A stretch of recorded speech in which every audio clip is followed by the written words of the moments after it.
VCV,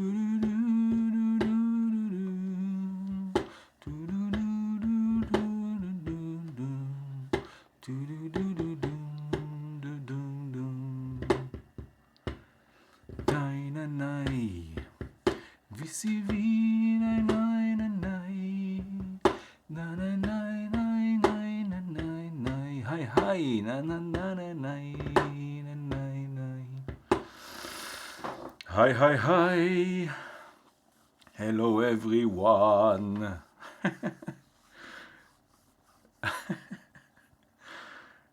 How are you? How are you? Thank you for joining. Maurice, Espen, Jared, Buzzers on the road. So many. Wow, nice. Eugene, hi. Mark. Thank you so much, Mark. Hi. Thank you for joining. Fire Apple Red, Wim, Paul, Travis. So many. Wow, cool. Amazing, amazing, amazing, amazing. Nice, very nice. What should I say? Amazing. Hi, hi, hi. Altroit, hello. What is TWNQ? I'm lost. But if... Nice. Paul, cheers. Hey, Scott. The Clear Factor. Hi, hi. Norman. Ah, braids. Yeah, cool. Ah, the Twin Peak. Yeah, yeah, yeah. Wow, nice. Wow, this was a this was a crazy patch. Roland. Mazeman TV. Roblox. What is Roblox? I can drum here on the... I can drum on the table. Hey David, hey MCM, Mr. Basic. Today we have a special one, I guess. Today we have a special one. I have this. You ready? 3, 2, 1. Hi, hi. I have a big picture today. A bigger picture, a bigger video. Nice. You can see the mushrooms also better. So the mushrooms behind me, they are growing like it's raining every day here. This is a nice patch. Yeah, the mushrooms are a nice patch. A few names from Sonic Talk. What do you mean? Hey, Reaper Blog. Thank you so much. The Reaper Blog is with us.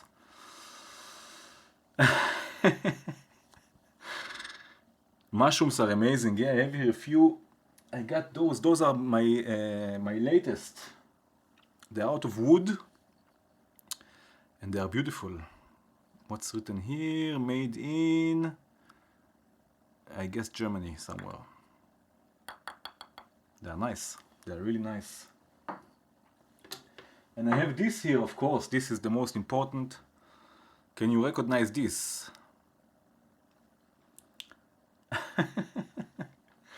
What is Q&A? Q&A is questions and answers. I have here a few pages of questions that you guys sent me. Old Town Road, not by heart, no. Thank you, Trev, thank you. Camera upgrade, yes. Yes, inverted pops, it's amazing, it's a crazy number. Geodesics, yes, it's not brains. No, it's not brains. It's brains actually. Yeah, I thought it's Entropia. No, it's brains. You're right, it's brains. Amazing. Hi, Ben. I have mushrooms in the freezer. Wow, nice. Ah, okay. Never mind. I didn't say anything.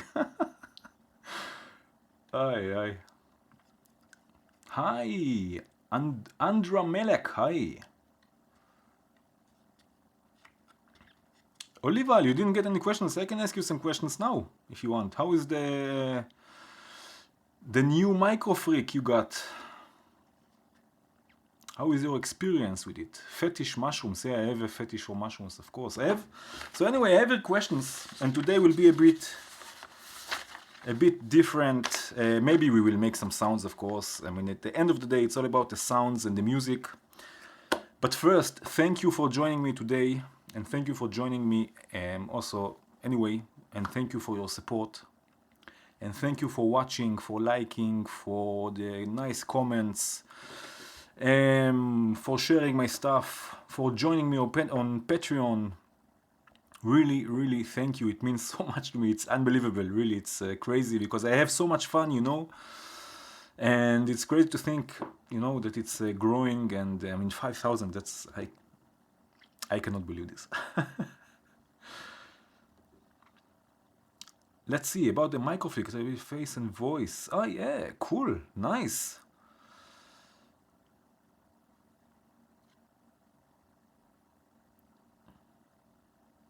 Waves Unlimited, thank you for joining and thank you for the kind words also. Thank you, thank you. I want to raise a toast. I want to make drink a sip of wine, a schluck of wine. One patch for each subscriber. If you build it, they will come. Yes, of course. Always. Cheers, everyone. 5,000 patches. 5,000 patches. You think? No, I didn't build 5,000 patches yet. No. Cheers. Can you play a song? I just did. Shall I play it again? I will drink a schluck of the wine. Cheers, everyone. Thank you. Thank you. Thank you. Let's schluck together. Salute. Cheers, everyone. Thank you for joining and thank you for everything. Espen, this is a great idea. 5,000 FM operators in one patch. This is great.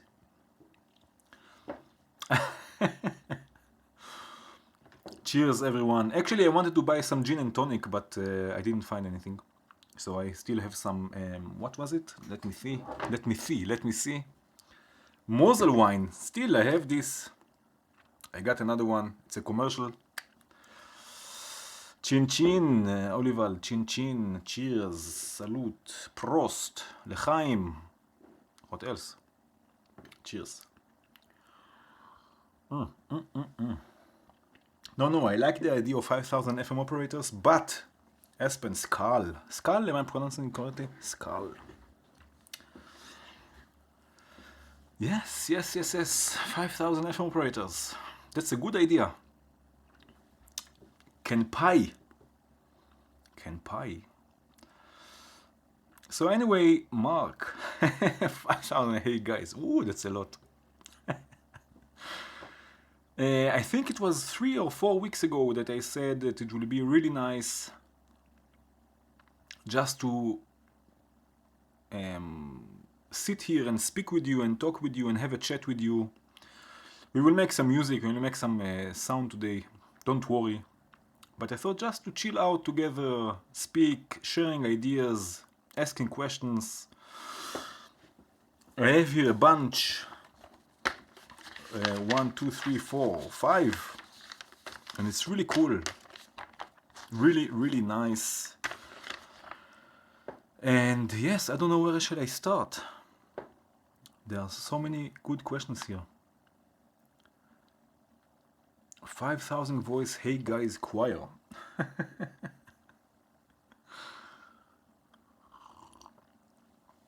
How did you learn music? Well, actually, that's this first question here. I just want to say that I started already working. I thought at the first to make this as a video, you know, just a video, Q&A, questions and answers.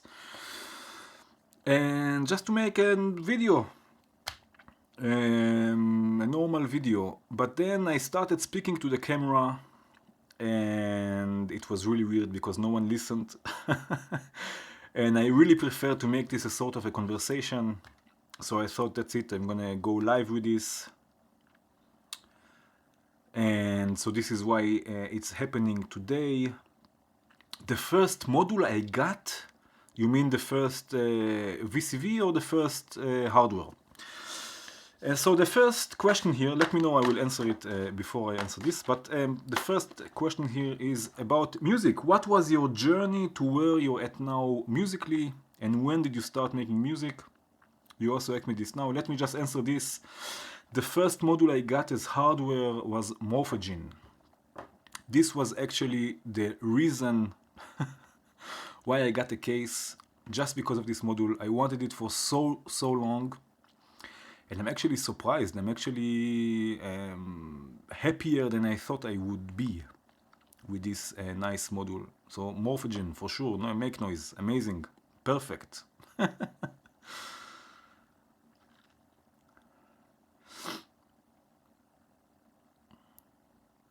Yeah, it's, I mean, speaking to the camera is okay when you are here with me, you know, in the chat, but alone to make stuff like this, it was a bit weird, Aspen, and I have to say now it's much easier, or it's much nicer and much more fun with a glass of wine. Usually I record my videos in the morning, and drinking wine in the morning is not such a good idea, so. Z1KP2, do you have hardware? Do you have a eurorack? Do you have a case? What was your first module? Okay, so again, the first question was, or the questions was about the music. What was your journey, and when did you start making music? I start making music in high school. It's a funny story because two of my friends came to me and told me, just like this in class, they told me, listen, we want you in our band. And I said, yay, I'm gonna be the crazy synthesizer guy. And they said, no, you're gonna be our drummer. And I said, okay, cool. So I started actually, hey Benjamin, I started actually as a drummer.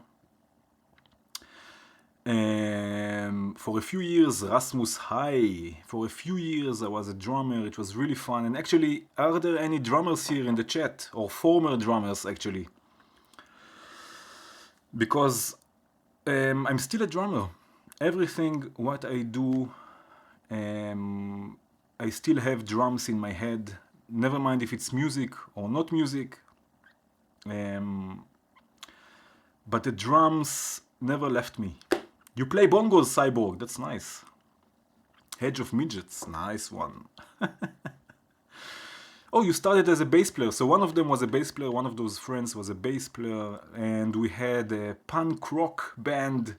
And you want to guess how it was called? I think I was 15, I guess, or 16, something like this. It was called Pancake.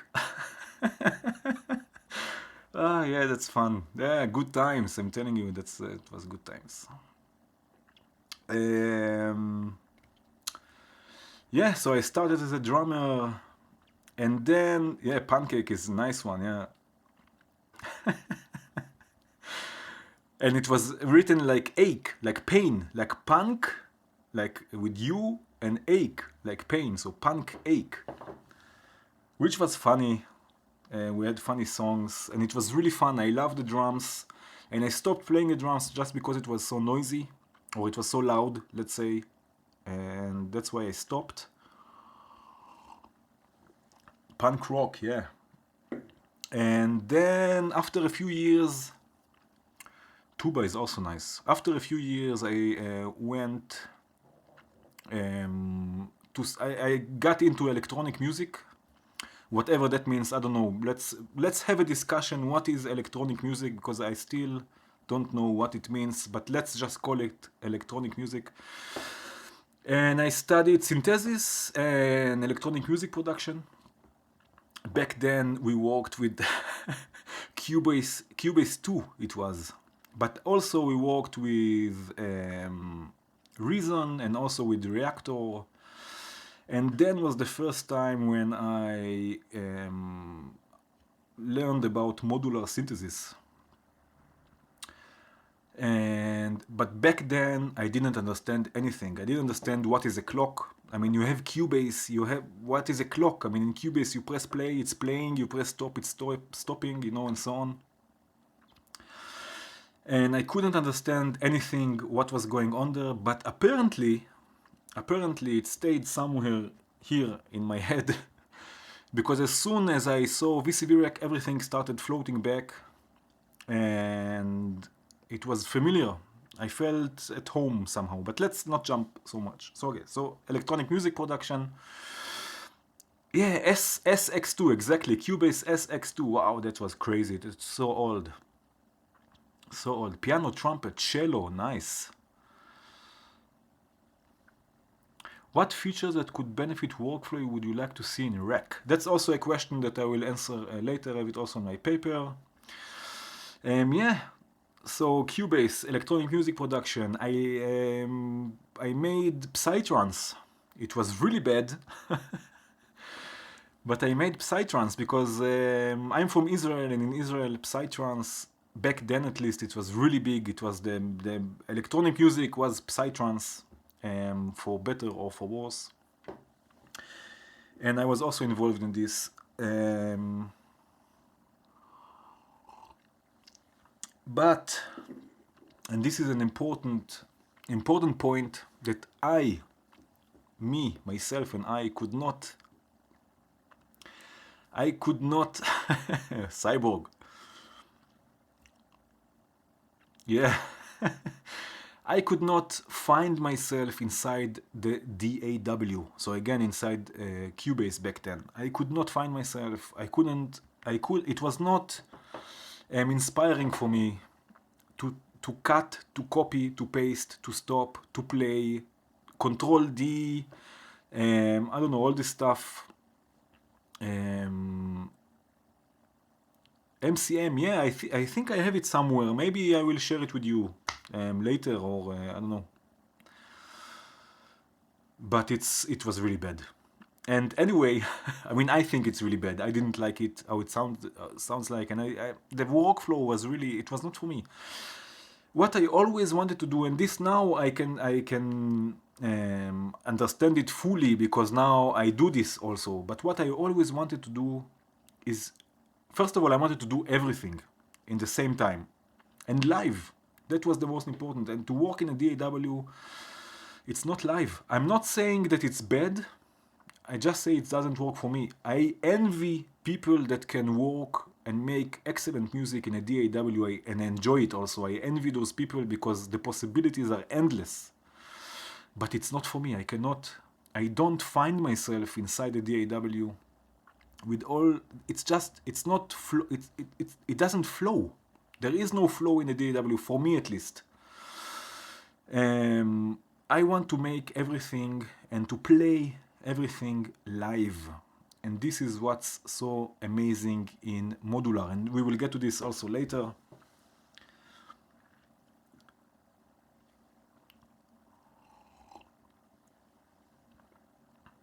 When we get to modular. Yeah, the DAW, Patrick, I totally understand you. The DAW for me, it's so hard. It's really, because you know, music, let's say you're looking at a painting and you stop time. The painting is still there. You still look at it and it's still there. When you listen to music and you stop time, there is no music anymore. Music happens on the axis of time. So how, for me at least, I cannot create music or compose music, never mind, when I have to stop all the time. How can this happen? I mean, everything, music has to be somehow, right? I mean, it has to exist. Hey, 7177, thank you for joining us today. So, music is in our heads, maybe, yeah, okay, Cyborg, I understand, but it happens on the axis, I mean, it exists on the axis of time, and I could not always stop time. In a DAW, you always stop, you cut, you copy, you duplicate, Control D, Control C, Control, I don't know. And it was not for me. And again, I'm not saying it's bad. And I'm still working with a DAW, but my DAW is Reaper. And thank you, the Reaper blog, if you are still here. Thanks to you, I'm still using Reaper.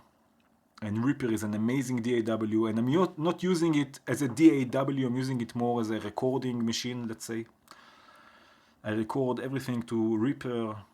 And that's it. I just mix there and master there, and that's it. And it's amazing. And I also edit my videos, by the way, in Reaper. So Reaper is an amazing tool. And thank you again, Reaper blog. Thank you for everything. And so this was electronic music production. Yeah, Cyborg, this tutorial was amazing. And because I couldn't find myself in a DAW, I moved on and I went back to the roots, and I went back to composing for acoustic instruments. I studied to play the piano. I learned to play the piano. Actually, you know what, before the piano, it's funny because when I was making electronic music, I was really listening a lot to Spongel. And if you know Spongel, a part of Spongel is Rajaram, and Rajaram is an amazing flute player. And because of him, I started also to play the flute. Before I left electronic music, I started to play the flute because of Rajaram. Spongel is amazing, and so I learned also to play the flute. I still have it here. I used it also a few times with VCV Rack. But then after a while, I left electronic music. Yeah, music is like a river ever flowing, exactly. Psychedelic Warrior. Paul, never heard of Spongel. You have to listen to Spongel. Go to the first album, Are You Spongeld? And figure out if you are Spongeld or not. Maybe you're not Spongeld. Can also be. Not everyone are Spongeld. That's why you have to listen to it and see if you are Spongeld. If you are Spongeld, then you are okay. So anyway, Spongel, sure, yeah. Nothing lasts, but nothing is lost. Yeah. Amazing, amazing, amazing. So anyway, piano and classical guitar also. I used to play some tunes on the classical guitar. I have also, by the way, and that's also a question that will come later. I have also some music that I released, piano music, and also guitar music.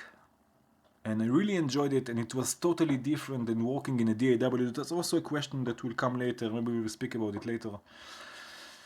So piano and guitar. And actually, Almanacs, it's amazing that you are here. Thank you for joining. Thank you for joining. And Tur Oitenhove. Hey. And hey, Pierre. And so in this time I was working in a classical CD store. So I used to sell CDs that were classical music.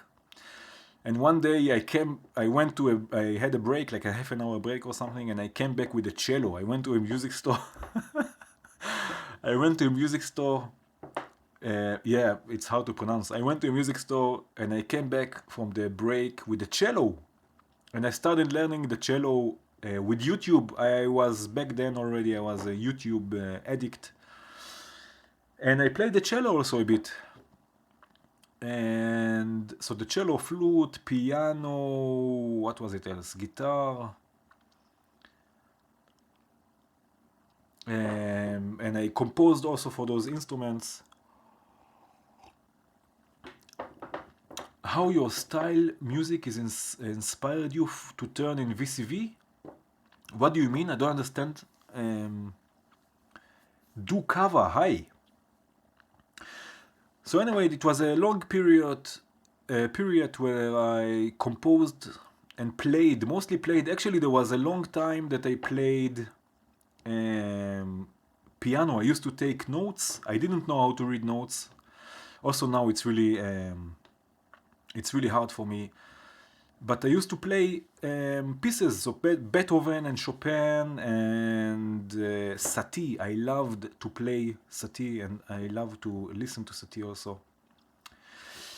A CD store that only sells classical music. Yeah, it was a CD store that sold 95% was classical music.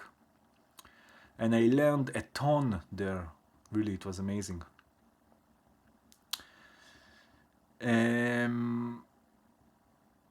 Hey, Xavier. Hi. So anyway, not just hip hop, no. So anyway, acoustic instruments. But then again, I had the problem. I mean, I loved composing and I loved it. I learned so much from it. Really, it's an endless world. It's really an end. It's still open. The CD store is still available. Yeah, it's still open. So I learned a lot from this, and I'm really happy I did it. And the cello 7177, the cello was really hard. Yeah, but I think the cello is the other than drums, because drums is a different instrument, but the cello is the most beautiful instrument there is. And hi, State Azure, thank you so much for joining, and thank you. Amazing, amazing, thank you. So the cello is the most amazing. First of all, because of its range, because of its register, it's really it's similar to the human voice. So it was really it's deep, when you want it, and it can scream.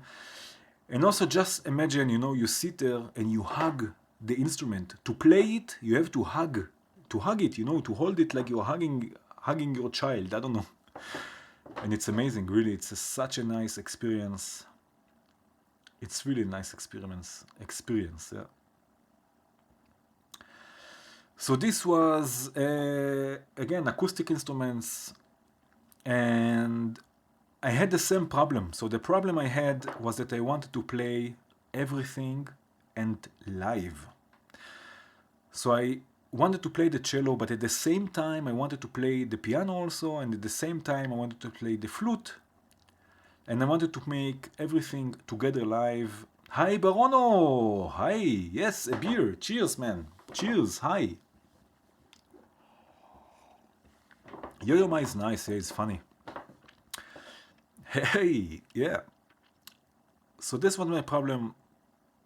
To play everything live in the same time. And then slowly I went back to synthesizers.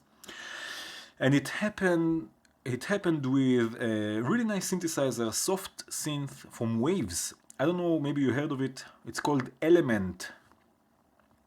Let me know if you heard of it, because it's really nice. First of all, it sounds amazing. Unfortunately, it's only VST3, so it cannot load in VCV, in host. So it sounds amazing, and it's really easy. I mean, it's really out there, everything is in front of your eyes, and it's really easy to learn also, and it has reverb and delay, if I'm not mistaken. And it's really amazing. Arikona, I have your digital guitar music, guitar preludes, yeah. An Element. So by the way, Element, most of the sounds in Element are from the synthesizer Element, Arikona. Most of the sounds there I made with this synthesizer, and that was my way back to synthesizers with Element from Waves. I still have it, but I don't use it because it's not working with VCV. Yeah, Waves only make VST3, so it will not work. If I tried and play Bach's cello suites, yeah, I tried the G major one, G major or G minor, I forgot already. And it was really hard, but what I did play on cello was the swans from, wow, I forgot this already. Crazy. It was so long ago. The swans from the Carnival of the Animals from, help me out. So that I played with the piano, yeah. Saint-Saëns, exactly, from Saint-Saëns. Cheers, Paul. Yeah. So it was really nice. So that I could play on the cello. And I tried also the Bach suite, but I think for me the cello was more of a... it was a nice experience. I couldn't really play it. It's really hard. I mean, it has no... how is it called now? I forgot. What you have on the guitar. Too much wine. Never mind. So frets, exactly. So it has no frets, so you have to be really precise and to listen all the time. You have to listen, and also to learn the different spaces between your fingers and everything. Frets, yeah, everyone, thank you. try the more in Kur. What is this?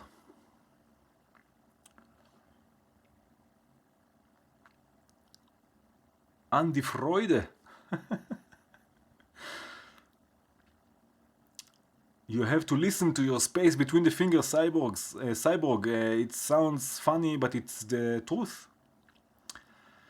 It's the truth. You have to listen to everything what you do, and it's really, it's an amazing instrument. And I wish I could play the cello. I wish I had a cello now here. I don't have it with me, but that's how it is. So with element from waves, I went back to synthesizers. And I made a whole album which is called Element, which is 80 or 85% this synthesizer, and I really like it. It's an I could not believe that I made something like this. And by the way, this was made in a DAW, in a DAW, but I recorded most of the parts from the start to the end. So from the beginning to the end of the piece, without cutting, without anything, because I didn't want to cut anymore. I didn't want to stop the sound. And I was tweaking everything and imagining in my head how it will sound with all the other stuff. And that's how I worked. And it was better, but it was not fun. What do you think about other virtual modular tools? Voltage or reactor. First of all, reactor, I could never really I could never really work with it. I mean, maybe now when the cables are in front, it's easier, but I just changing the view all the time, so having a split view where the connections are down and the modules are up, it didn't work for me so much. I could never really relate to reactor. And voltage modular, I have voltage modular. It's hard for me.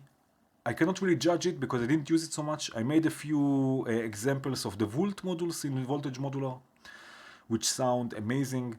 I cannot really judge it because I didn't really use it, and also I got it after almost or more than a year of using VCV Rack, and the workflow is different. So I couldn't find myself really in voltage modular, but I don't know. Yeah, it looks okay. I mean, it looks okay. It sounds okay also. I think it's more VST like and I mean it like it's more something that you use with other stuff, with other things that you are composing or other things that you are creating, and not as a tool by itself to create everything inside, like VCV Rack, that you can make whole patches and whole compositions inside just VCV Rack. I don't know, that's how I see it. Also, how MIDI is working in voltage modular is different. You have, instead of MIDI in, or instead of volt per octave, you have like a keyboard in or something like this. Just the things, the names that they use, already you see that they are aiming for something different.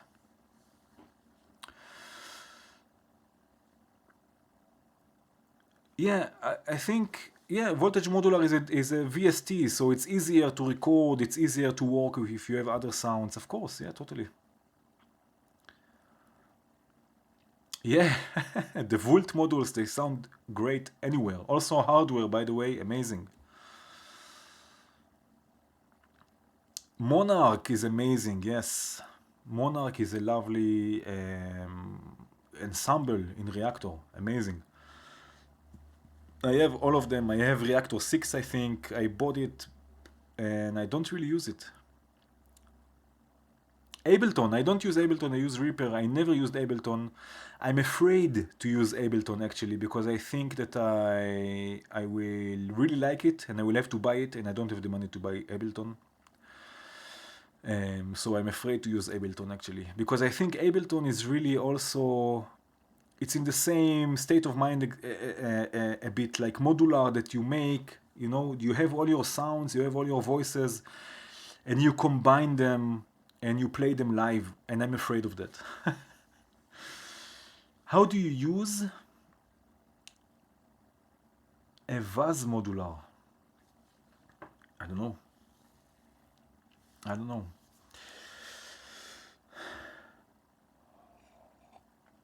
So I stopped in Element from Waves. So I made this album, but I continued to make acoustic music. I had another album. It's called Reveries, and it's just piano. And it's one of the albums I'm really proud of because it's amazing. It's first of all, it sounds amazing. By the way, that's another VST from Waves. It's the Rhapsody piano from Waves, which sounds amazing. And again, it's VST3, so I cannot use it in VCV Rack. But still, it sounds amazing. And so I made a whole album, 6 tracks, 6 compositions with piano. It's called Reveries. And I'm really proud of it. And then one day, I went into Facebook and I saw a post from Syntopia about VCV Rack, and that's it. That was the start, the beginning of the end. Hey, thanks, Ben. You listened to it. I didn't know that you have it. Or that you listened to it, at least. Thanks, really. I'm glad you enjoyed it. Yeah, and then came VCV Rack. That was September 2017. I will never forget this day. The first thing I did after opening VCV Rack and see how it looks like, and saw how it looks like, I wrote my teacher that taught me synthesis, and so one of my teachers, the main teacher, let's call him, who taught me synthesis and electronic music production. I wrote him and I told him, listen, look, something like this exists and it's free and it's open source. And it was amazing, really. I will never forget this day, September 2017. If I'm not mistaken, it was 0.4, VCV Rack 0.4. But my first video is with 0.5. So, but my first video is from December. So maybe September was 0.4. I don't remember. But in 0.4, there was an option to turn the lights off. There was a lights off option. And it was so cool. You could build a patch and let it play and turn the lights off, and all you could see are just the lights of everything what's going on. You know, it was really cool. It was so much fun. And that was the beginning of the end. It took me a while. Hey, Ben, wow, great. Nice. Yeah, Divisions. Divisions is another album that I'm really proud of. By the way, it's only VCV Divisions. And the main module there, the idea behind this album was stages for mutable instruments, which is an amazing module. Where should I look, or who should I talk about learning how to program modules for VCV Rack? Mark, that's a really good question. There is a group in Facebook. If you are on Facebook, it's called VCV Rack Developers. Join this group. They will help you. Go to the forum. They will help you also. Yeah, Leonardo from Vult, Rafael from Hora. They will help you also. They are all really amazing. They will help you. They are helpful. That's what I want to say. Yeah, and the forums are really dev friendly. Yeah. If I developed any module, I didn't develop, but I was co-developing those. Let me show you. Let me just change the scene. And let's see. I have. What am I writing here? Modular fungi. Those here. Yeah.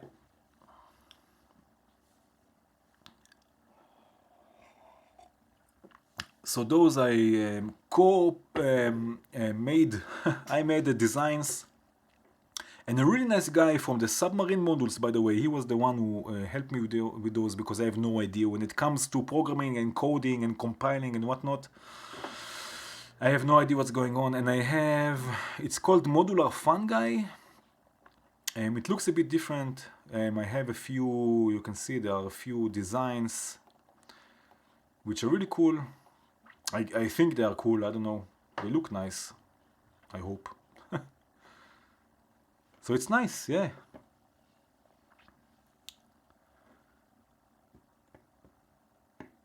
Inverted pops, totally.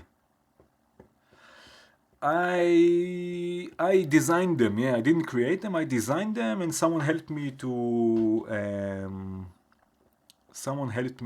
build them because I have no idea about coding or whatever. Oliver, yeah, you have two modes.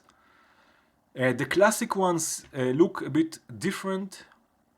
Those are the ones you see here are the ones I made for my Patreons, and I use them also because they look better, I think, than the other ones.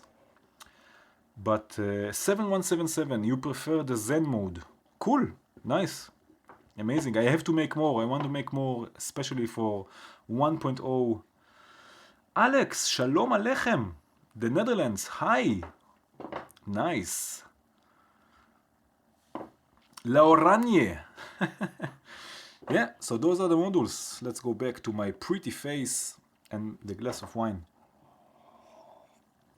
Okay, so this was the first question just. What's the time? Almost an hour. Sorry it takes so long. What do you mean if it's a download? It's free. It's available for free in the plugin manager. Just look for modular fun guy. Yeah. And they are there. Have fun. Okay. How did you get into this mess? This is a nice question. How did you get into this mess of patch cables and empty bank accounts? And why did you choose modular and why VCV? This is a really nice question. So first of all, let's start with why modular. Okay, first of all, I didn't choose modular. Modular, I think, it didn't choose me, but it just showed me another way. I didn't say, okay, modular is the way I want to go. I didn't know about how it works. I knew modular before. I used to drool all over YouTube videos when people are using modular, and the sound was amazing. But I didn't know what's going on there. I didn't understand the potential it had, for me at least.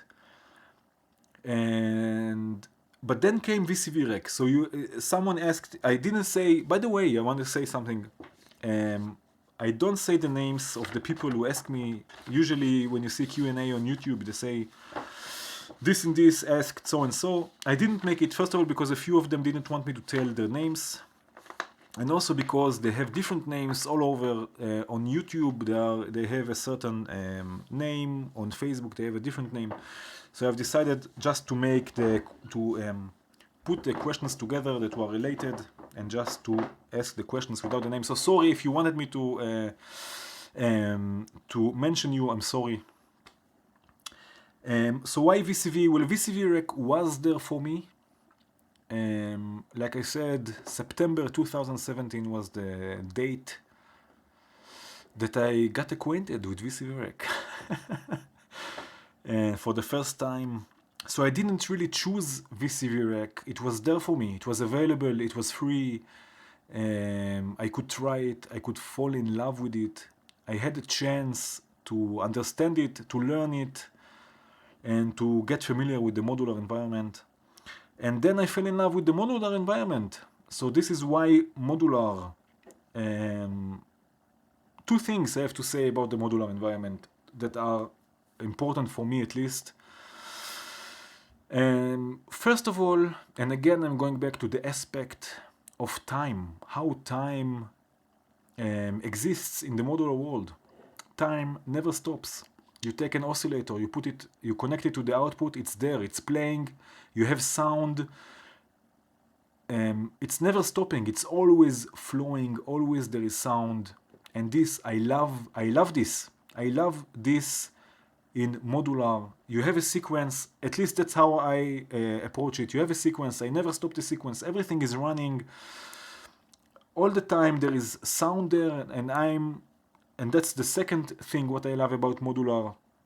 I'm a sort of a conductor. I have the voices, I have my players, I have my musicians, my voices, my oscillators, and I'm the conductor. I say, you play louder, or I don't say it, but I make it happen. You play louder, you play softer, you come in now, you come in later. Maybe I enter randomness, and I give another player his space.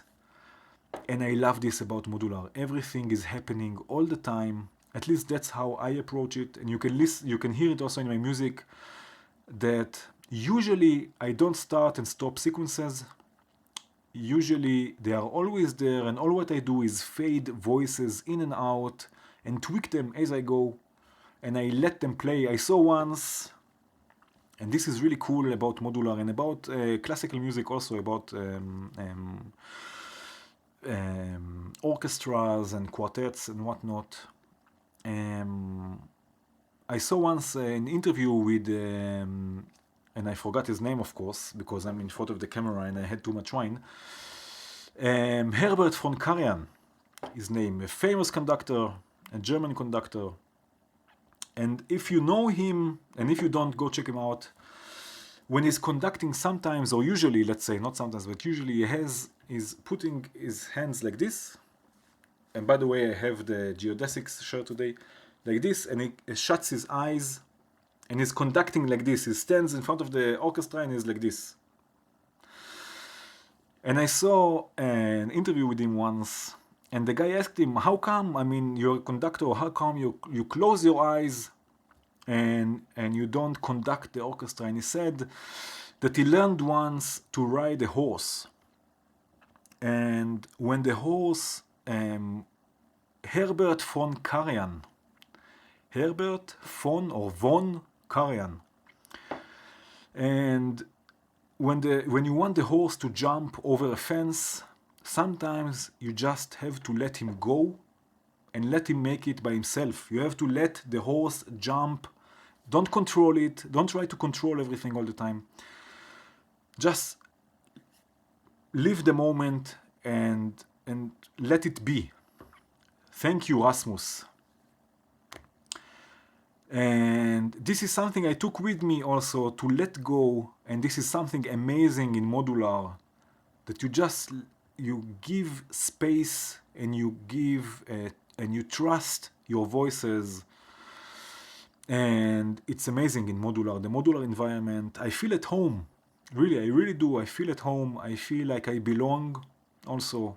I feel relaxed. I enjoy myself. I feel confident also. Yeah. The terror of facing an empty piano roll, that's what drove me to VCV. Emma! Hi, Emma. Thank you for joining. Emma, you are a long-time subscriber. September was 0.3. Wow, nice. So 0.3. I started with 0.3. Nice.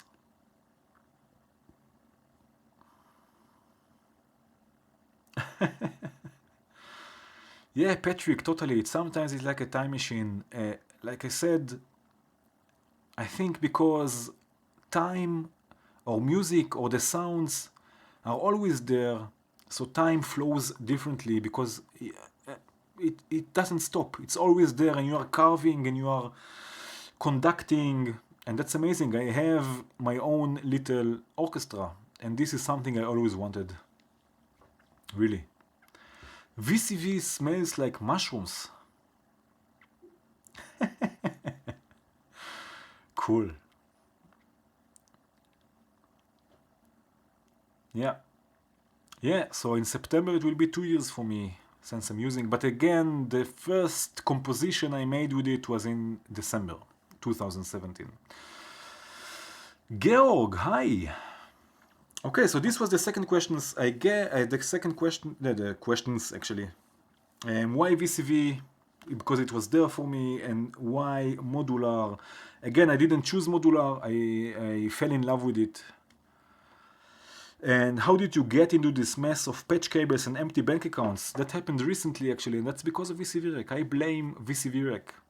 That's it. And also, you have VCV Rack, you play it with the mouse, then you want something else, you get a MIDI controller, and you start controlling everything with MIDI, and you have this tactile experience, and then all of a sudden you want more, and you get your first modules, and that's it, and it's over.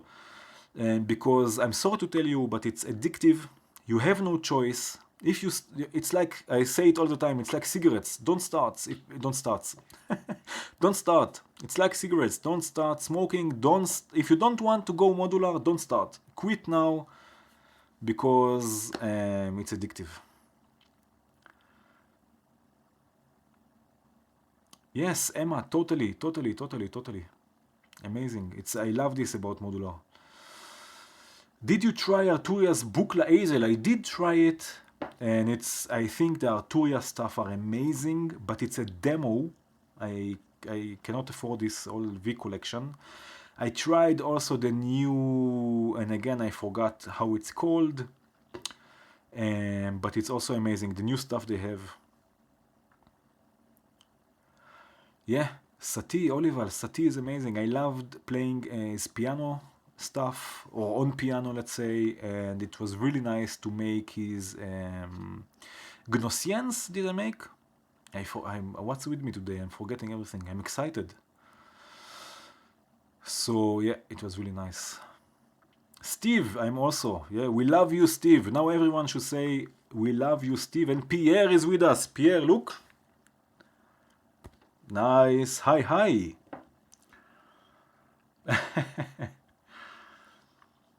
Yeah, Pigments is also really nice. Yeah, Gymnopédie, not Gnossians, the Gymnopédie I made.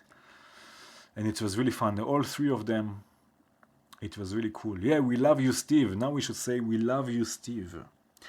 Can you talk? I have another question here. Cheers, Pierre, cheers, and thank you for everything. Thank you. Pierre, guys, if you don't know, Pierre Bass is the designer and the creator, together with Mark, which is also with us. Wow, amazing. The Geodesics modules. Cheers. Okay, another question. Can you talk about your approach on making an album? Okay, so I guess that it's an album with VCV, of course, or with modular. And I will not speak about the first albums. I think the first two or the first three I made, because they were just collections of patches that I've built, and I just made a sort of a compilation, which was also cool. But I think, and I said it also before about divisions, my album divisions. For me, I worked in a CD store, like I said before, and I'm from this era of CDs. I like to sit down, to take the CD in my head, if there are lyrics, to read the lyrics, if not, to see who is involved, to sit down, headphones or no headphones, but with something in my head and listen, and usually a CD, an album, had something behind it, had an idea, or had some main element or something.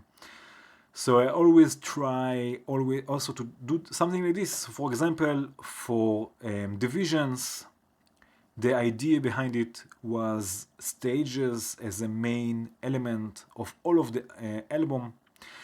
And usually what I do, that was in the last 5 or so albums I made, I make myself time. I take like a week or something like this for recording, and I make time. I have to make time for this, because otherwise I cannot make anything. It will not. I'm someone who believes that things will not, the music or the inspiration will not come to me just like this. I have to sit down and give it chance to come to me, the inspiration or whatever you want to call it. I don't believe that I will do something, and all of a sudden I will say, oh, wow, now I have an album. No, I have to sit down and I don't like to call it work, but that's in lack of words, that's the word, there is work. Time and attention, yeah, exactly. So always I need an idea, and how I approach it, again, I do plan, Emma, I do plan. I say, okay, in this case, I have my videos, they're ready, and I have time.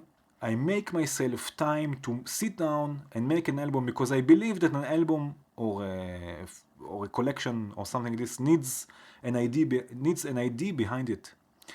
And if it's just a collection of songs, it's also nice, but I want to make something different. I want something that is fluent, something that's cohesive. And usually when I work on an album, again, I make myself time, and I make every day. I make a track, or I have an idea for a track, and I try to make it in the same time with the same idea. So like in Divisions, it was Stages as the main module.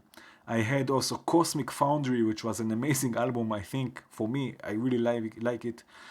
I had Foundry from Impromptu as my sequencer, and the Cosmic Oscillator from Animated Circuits as my main voice. This was the whole sound of the album. And if people change all the time, right? I mean, I also change all the time. What I was 2 weeks ago, I'm not the one I'm today. And if I make an album that I want it to be somehow cohesive, or somehow that it sounds similar, the tracks sound similar to one another, I need to make it in a short period of time. Usually it's a week. If I make today a track, and in next week I make another track, and then in 2 weeks after that I make another track, and like this goes 6 months, and I made an album. The first track I made and the last one are somehow they are different. They are not me anymore, let's say, and I want to put my feelings there. And this is also something I really like, and now that I can publish everything on Spotify and on Bandcamp without all this waiting all the time, without waiting. If you are working with a label or whatnot, it takes so long until you take something out. Until it's out, you are a different person already. Espen, you're making an album, yeah. Yeah, Emma, exactly. Bandcamp is amazing because I have an album. If I have an idea, I record it, I make whatever I need, whatever I want, and I just upload it, and that's it, it's there. Because again, who I was 6 months ago is not the same as I am today. And if I write or I compose something and I wait 6 months and I compose another thing, it's two totally different things. Even if in mastering, I make everything that will sound the same, and it will still not sound the same, not to me at least. What are the specs of your computer? Norther Tyrant. If you look in the description, there is everything what you need to know. There is all the stuff I use, and my computer also, so you can have a look right now. Look in the description. Lemon Jelly, yeah, they were great. Yeah, Bandcamp is amazing, and also all this Spotify stuff is also really cool because it's just out there, your music is out there, which is cool. I don't know how to make an album. I just make patches and record it. So like I said, I don't believe that something will come to me. I don't believe that I will make here a track and there a track, and all of a sudden I will have an album. I believe if I want to make something, at least, 4, 5, 6 compositions that will sound like they are a part of a whole, I have to make time and sit down and make it and go to work, let's say, because, that's how it is. And it's fun. I enjoy it. It's funny because I like to sing rest. I don't like it, Emma. I don't like it at all I cannot go back to things. Also now, the things, let's say I build a patch today, next week I will not open it again. It's just, it doesn't work for me anymore. I cannot go back and work on old stuff. How do you turn a nice patch in a consistent track, creating structure? Are you counting measures or timing, Pierre? No.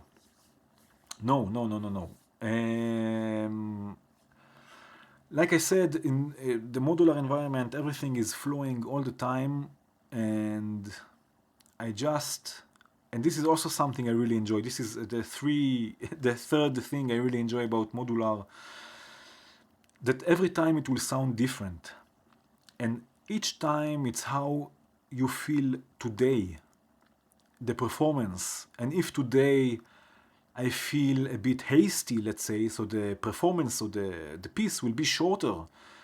If I feel, if I'm really concentrated and I'm in the sound, I can take a track that usually, or composition that usually would take 5 minutes, I can make it 10 minutes.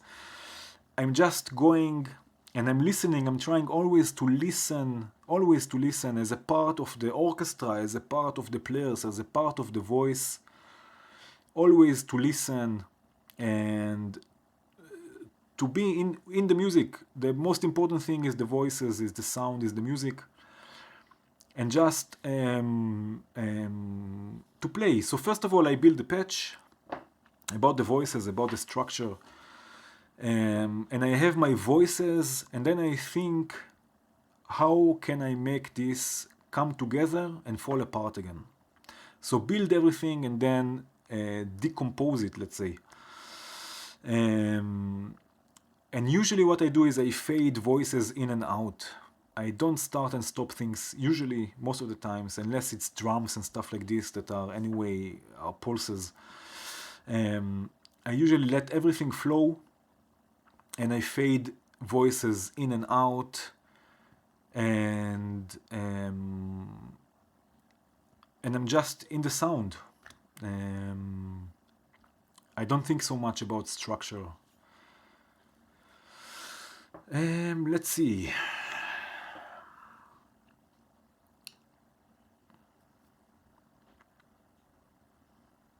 Dubstep is cool.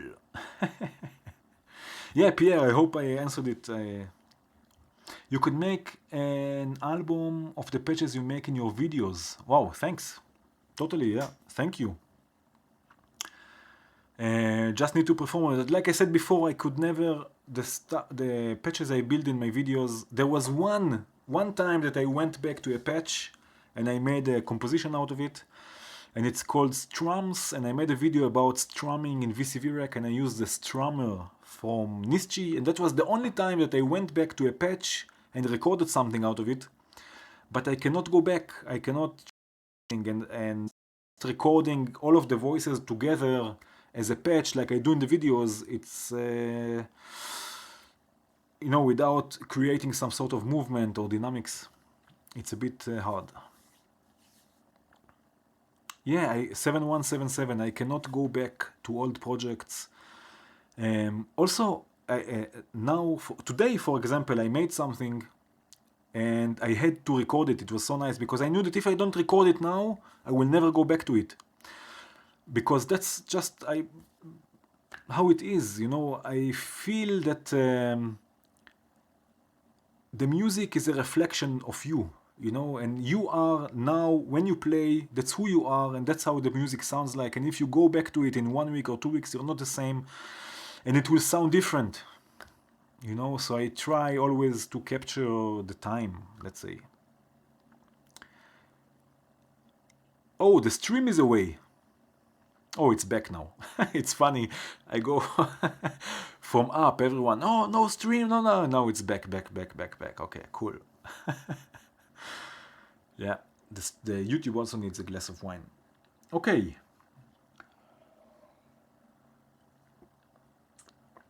Another question. Let's see if it's okay. I don't know.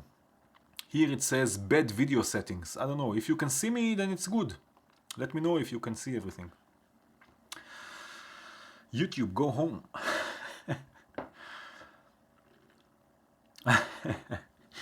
Okay, another question.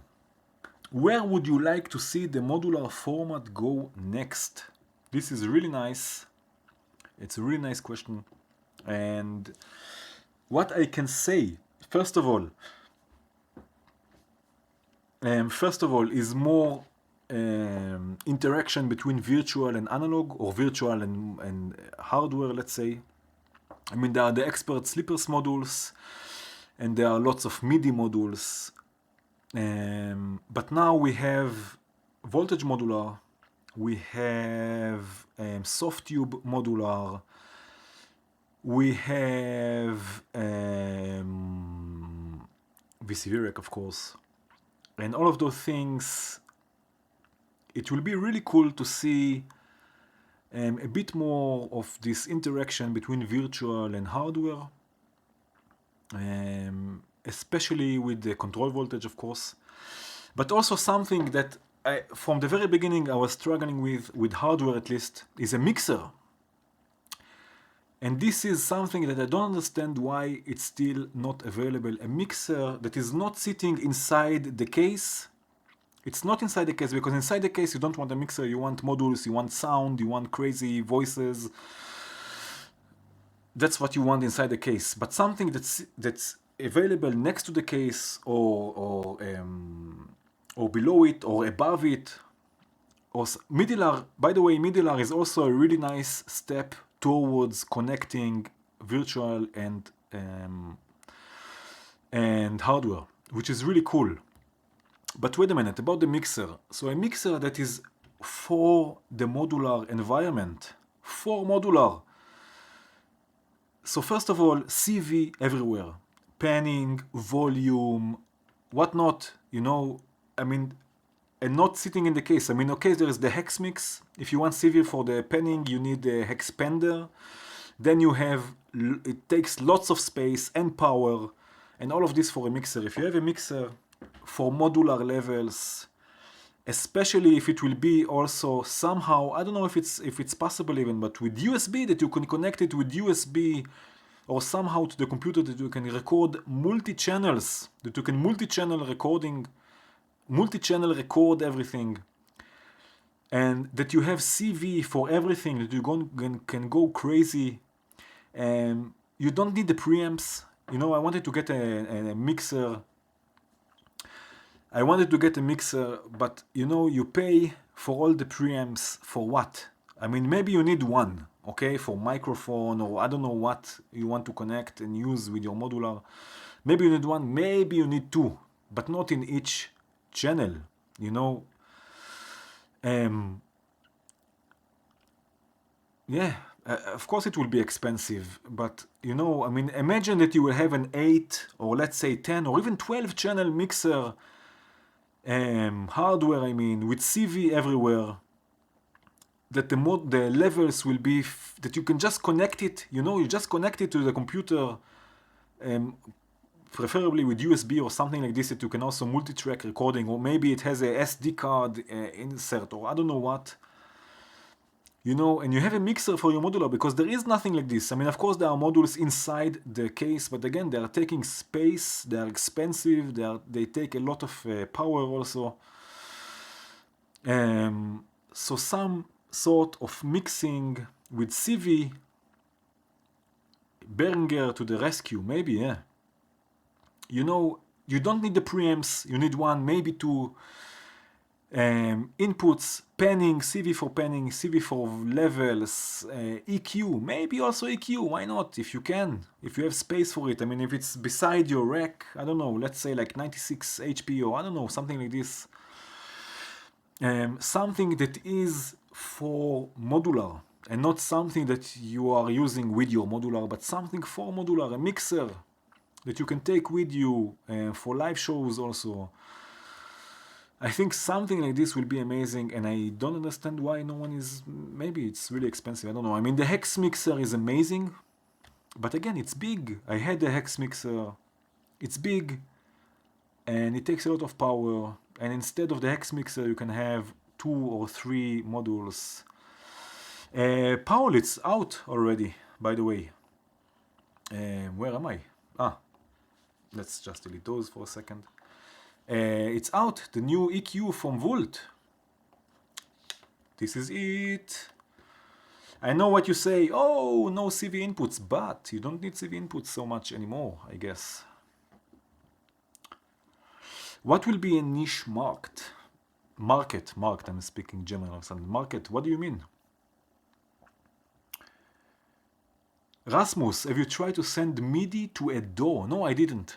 I didn't try. I did try to today make the opposite because there is another question about bridge, and bridge is working, but I didn't try to send MIDI.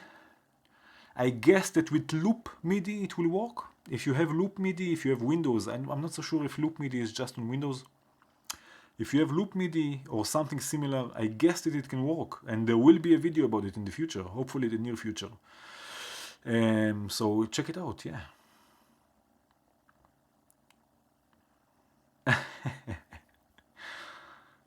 Yeah, so now the Klein equalizer, which is also really nice, also for sound design. I mean, it's like a few filters, you know, if you have a few filters in one module, which is nice. Yeah, I understand what is a niche market, but what do you mean? You mean for the mixer, you mean a niche market? Because also anything in modular is a niche market, I think. Oh, that's why it's so expensive also, I guess. And I'm out of wine. Or, I mean, yeah. I mean, everything in modular, I guess, now is a niche market. But everyone wants a mixer, or? I mean, who doesn't need a mixer when you go modular? I guess, or? I don't know. So maybe not as crazy like I want, with multi-channel recording and everything, but... yeah, exactly, the Omri output mixer. But still, I mean, I don't know, a modular mixer, you know, with CV and correct levels and everything. You don't have to, don't need to attenuate everything all the time. I think something like this will be really cool. Yeah, I don't know. Okay, next question. Ratcheting in VCV. How can you make or can you achieve ratcheting in VCV? So we already have VCV open. Excuse me for a second. Let's see if everything is correct here. Yes. Okay, so there was a question how to achieve ratcheting in VCV. There are two ways, or there are more than two ways, but I will show you two ways. First of all, the easy one, which is with the clock multiplier from Clear Factor. Thank you for being with us again. What is ratcheting, by the way? It's this. Let me show you. I will take, let's go with Hora, for example. And I will go, wow, I need to zoom in already. What's going on? I cannot see anything. Let's take the hi-hat. Yeah, there are many ways. Again, I will show you two. One, the easy one. You just take the clock multiplier. It's a free module. And by the way, apropos clock multiplier, there is still time until Monday. There's the giveaway, the Clear Factory giveaway, Hall of Fame. You have a chance to get the Hall of Fame edition, which means all of the Clear Factory modules, also the ones that will come in the future. All you have to do is build a patch. Build a patch with the clock multiplier. It's a free module. With the clock multiplier as your main element. Send an email. I will put the email in the description tomorrow. It's HOF giveaway, at gmail.com with a link to a video of the patch, and it doesn't have to be a full-blown song or track. Also, sound design ideas are also welcome. And that's it. Until Monday, you have time. Then there will be a vote, a sort of a jury, a vote. And they will decide. I'm not a part of it. They will decide. There are 4 people in this jury. They will decide for the winning patch. So go ahead and make it. Whim. Okay, so the easiest or the most straightforward way to create ratcheting in VCV is using the clock multiplier. I have here my clock. This will go to the clock multiplier, and from there it will trigger the voice I want to create ratcheting with. Let's send this to the mixer. I hope you can hear this.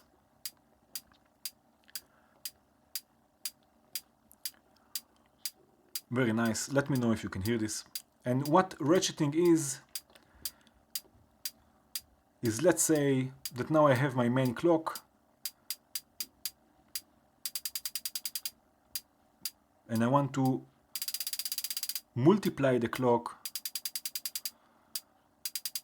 So what we can do, we can use, let's say, sample and hold for this to modulate between the different clock multiplications and create ratcheting.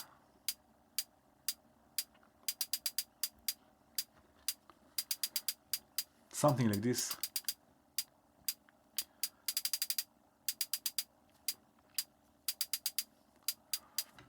And of course you can take also a different clock. You can start from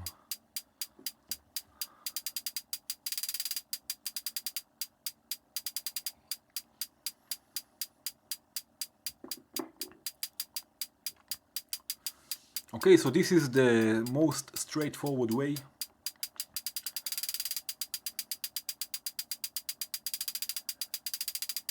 Yeah, you can also turn on and off the stages or the multiplications you want. And you have also attenuation for the CV input. Oh, it sounds like a water, how is it called in English? I forgot. Water something.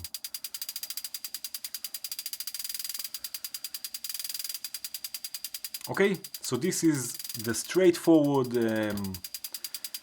approach. State Azure, yeah, 2 HP div. Is it also multiplying or just the dividing?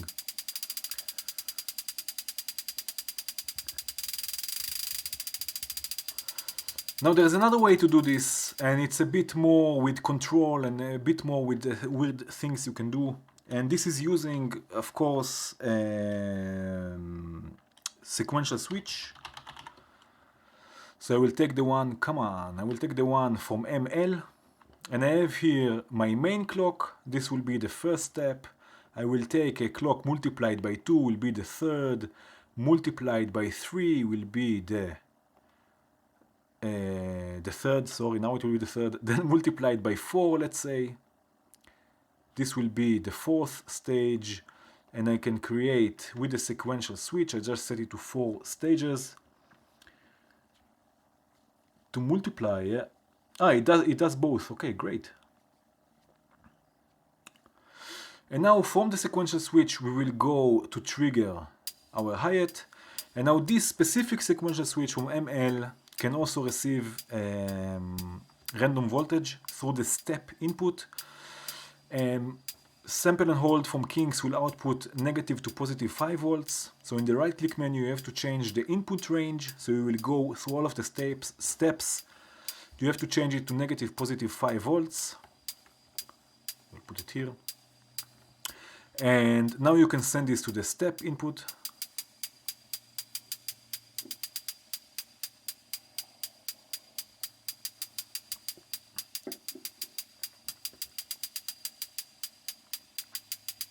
So this is another way to create ratcheting.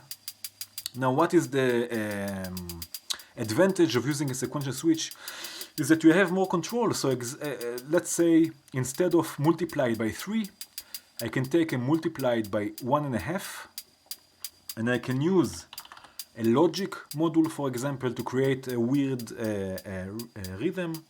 So I will take the 1.5 to the logic module, and I will take the multiplied by 2 to the logic module. And then let's see what we get from the XOR.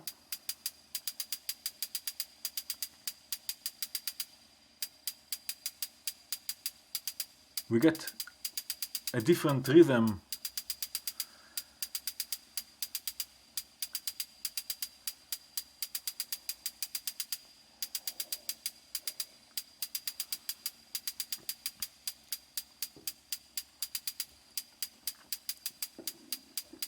And again, you have more control. You could create up to 8 different stages. I can have number 5, just the 1.5, for example. And I have 5 stages.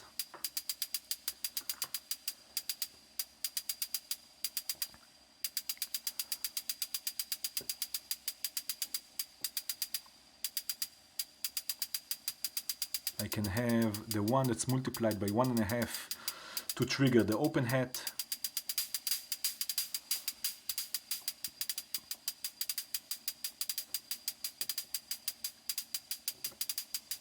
That's a nice rhythm.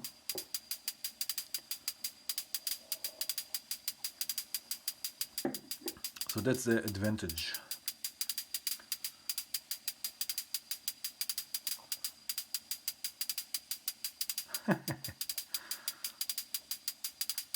Logic is mysterious. Okay, I understand. With the kick drum, I can explain a bit about at least this logic module. Let's see with the main clock.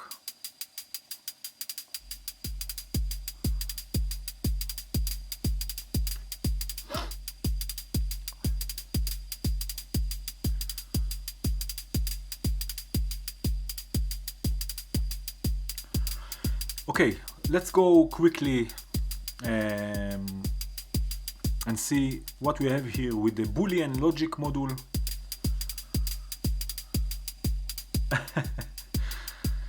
So we have two inputs. In this case, they are clocks. Let's mute this for a second. Okay, we have two different clocks. We have, let's disconnect everything so we can. So this was ratcheting. Let's see now about logic. We have, let's say, the multiplied by 2 clock and the multiplied by 1.5. Okay, in this case they are clocks. Now the Boolean logic module will output only gates. Output only gates, and it's called, the outputs are called logic, or the function itself, it's called a logic gate, or the component, it's called the logic gate. So also if you send an LFO or whatnot, a different signal, it will always output gates. Now what we have here, let's take tremor. We had tremor already, let's do this. Okay, we have, in this case, we have three outputs. We have AND, OR, and XOR. Now they are all results of logic functions. Good things come in small modules, exactly, Emma. Okay, now we have, again, we have the two inputs, the two gates. Now the gate, or the clock, has two stages. It has an off state, which when it's at 0, or an on state, where each, in this case, I think it's +5, or +10, let's see, +10 volts. So or 0, it's off, on, it's +10 volts. From the AND logic output, you will get a gate only when both of the clocks are high. Only when both of the clocks, clock 1 and clock 2 are high, which will sound like this.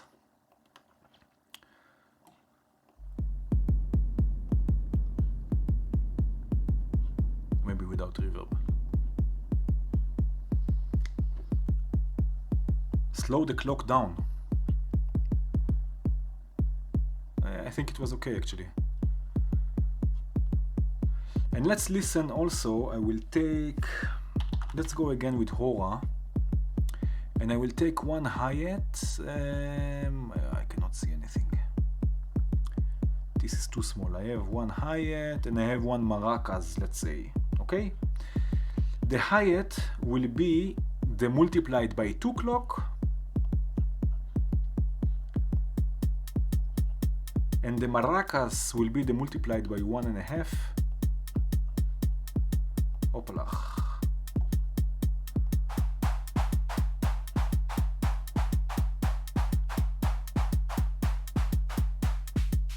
Okay.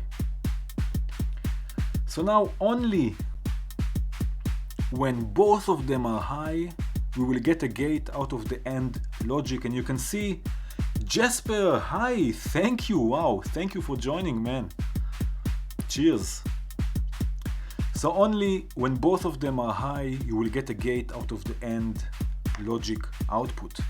Now we have another output, which is called OR. And this is when one of the clocks is high, so when clock 1, or when clock 2 is high, or when both. So in all cases, you will get a gate out of it. And maybe that's because of the pulse width. Yeah.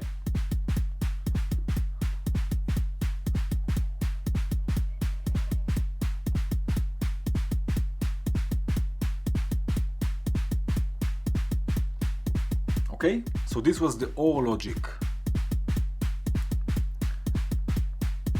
Yeah, there is no zoom in the... There is no zoom in, unfortunately, not yet. Now there is another one which is XOR, which is called exclusive OR. And exclusive OR means that when clock 1 is high or when clock 2 is high, and that's it. Not when both, like OR, but only when one or the other, which will sound like this. A bit jumpy.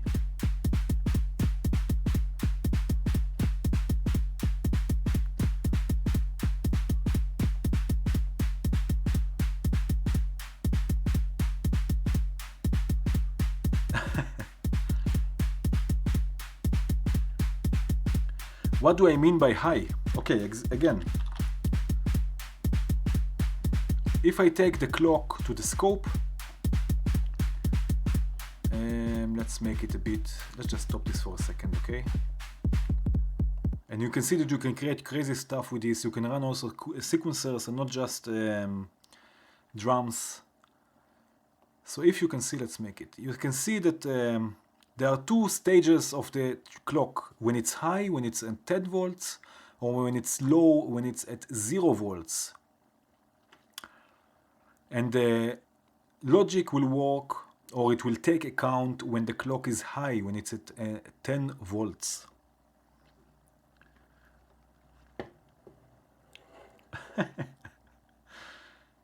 Usually the clock is from to 5 volts, but in this case it's 10 volts, yeah. Yeah, I always delete the scope. I don't know why.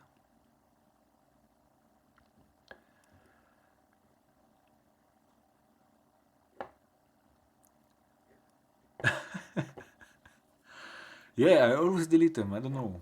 I have no idea why. It's just it happens. Okay, so this was just 3 logic functions in this case, in this module, but it's more than enough to get you going. Okay, we have another question. And this, I wanted to go back to this before. Let's change the puff. Let's change the video here. Okay, so in your channel you have some scores, some compositions. Could you talk about the different mindset when composing for acoustic instrument versus modular? Okay, I think the most or the biggest difference is how much control you have. When I compose, at least when I composed, because I don't do this anymore, unfortunately, or not unfortunately, depends how you look at it.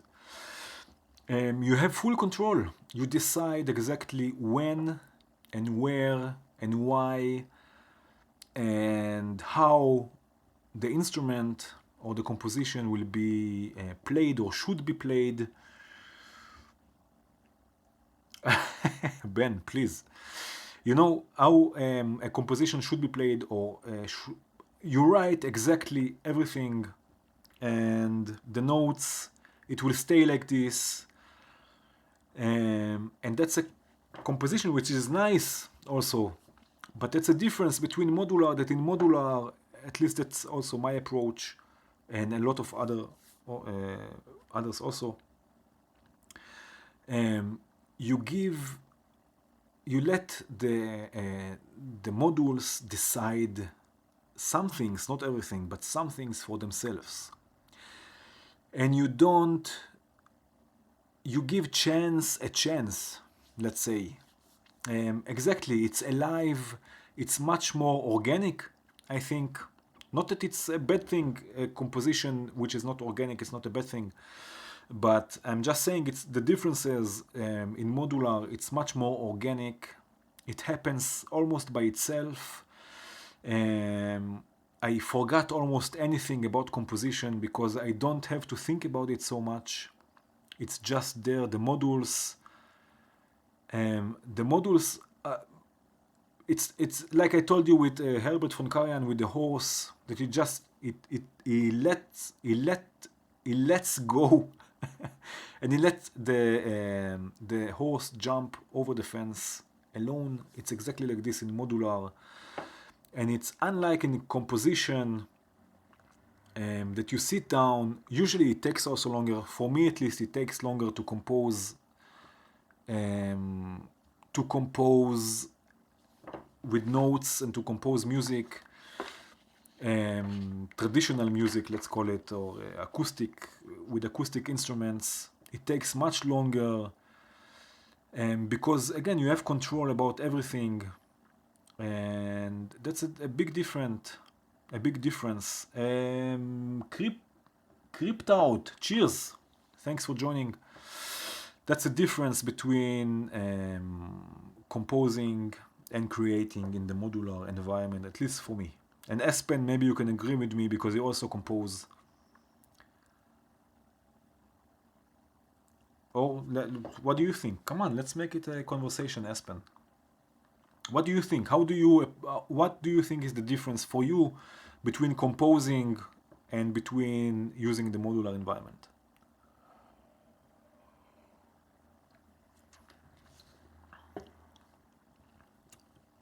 There is another thing I want to say, but I want to wait for Espen for a second while I pour myself.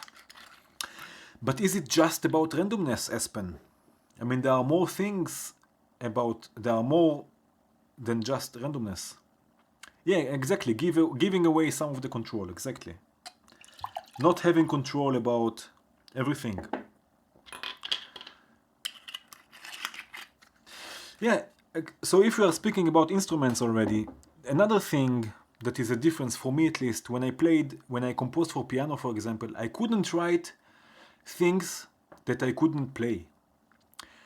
And I couldn't play so well because I started really in a late age, 20-something, I just started learning piano.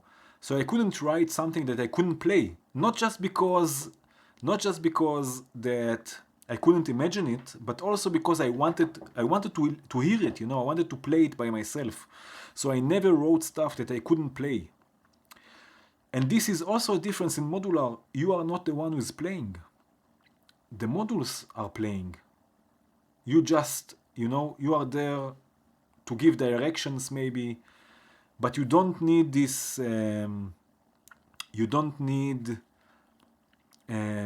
this virtue, let's say, of playing an instrument in the traditional way, like piano or cello or bass or guitar. And that's also a really big difference for me, at least, that composing something, that I don't necessarily have to play. That's the thing. Okay.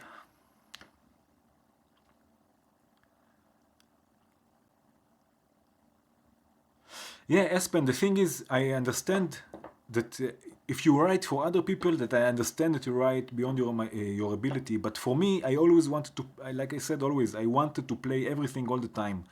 And I couldn't write something that I couldn't play and record and listen to. I had to listen to the stuff. So, yeah. Serendipity is key. What is this? Did I say it once? 2017.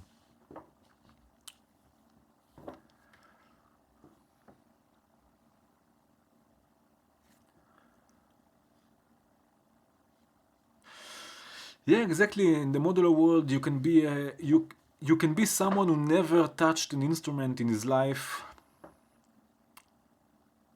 Cool. Wow, 7177. Cool. Very cool. Yeah, serendipity.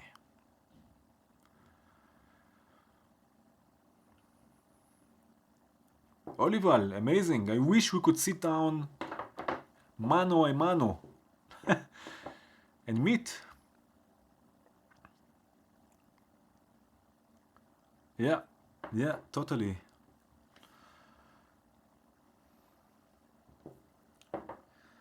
Okay, Emma, this is a really important thing. I didn't say, and I'm not saying, and I'm exactly saying the opposite, actually, that modular is not an instrument. It is an instrument. It's totally an instrument, but not in a traditional way, like guitar and piano, that you have to, in order to play it, let's say, well, actually, it's not true, because you have to practice and you have to sit down with it and you have to give from yourself. But we spoke about composition, and what I wanted to say that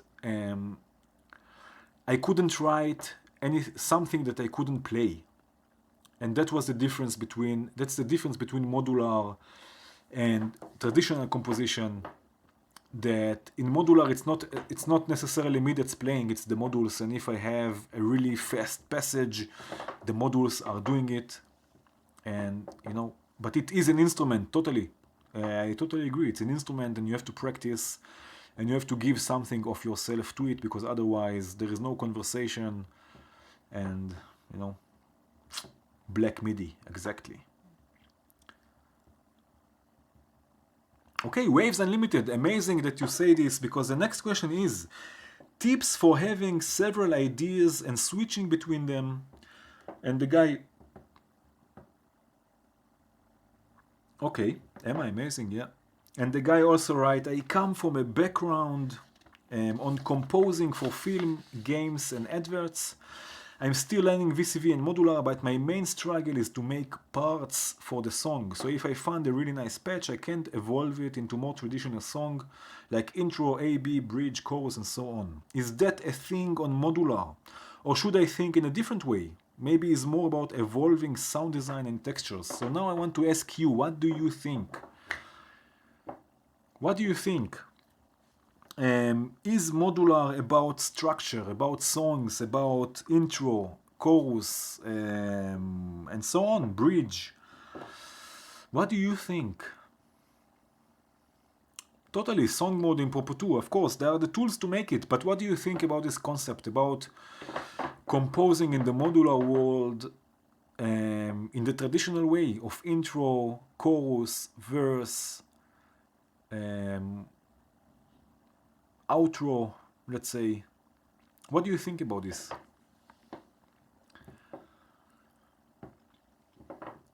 Yeah, of course it can be, but what do you think about this? How is your approach to this tema, let's say? They are both valid, Eugene, of course, totally.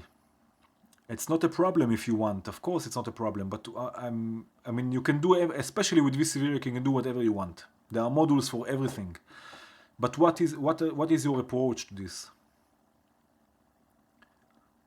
So Patrick says, I love modular because I can just wing it without thinking about structure.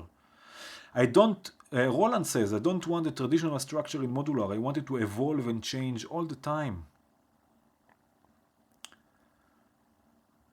Oliver, I start to do structure, but ambience is kind of easier. Okay, this is also a really good point. Slowly evolving sausages. Aye. Cowbell Symphony. Okay, texture for me too, Emma.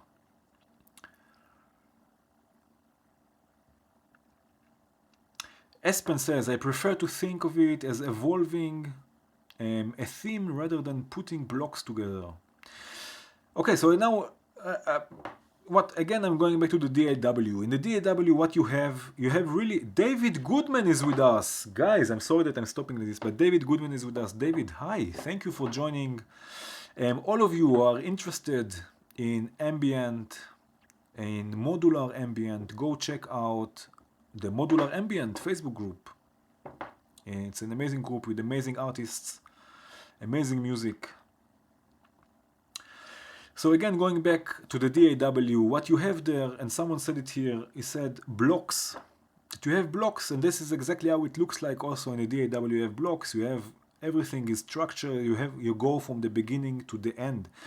How I see this in modular, and again, I'm going back to why I love the modular environment so much, because there are no blocks for me. There is no structure in the song. It's always going, it's always flowing, the sounds are always there. And I'm not so sure that creating a song structure, for me, at least in my music, my approach now, how I am now, can be in 2 years it will change. I don't think that having structure, especially before the performance, that you think about, okay, now I have to go there, and now I have to go there, and now I have to make this. I don't think that it has to do so much with the music. And I think that in modular, you have to desert those ideas and think differently. And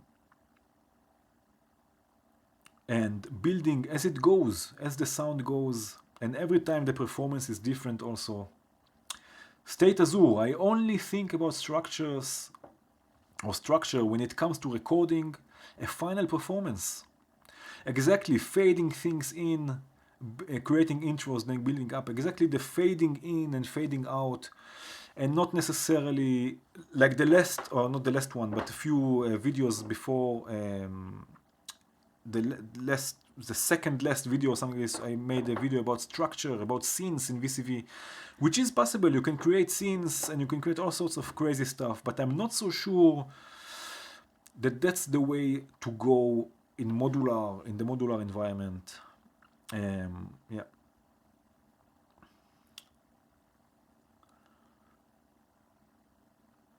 Oh, okay. In Bitwig, it's possible to create scenes with recorded CVs. That doesn't you know. I don't know Monom Arc. Maybe someone else knows.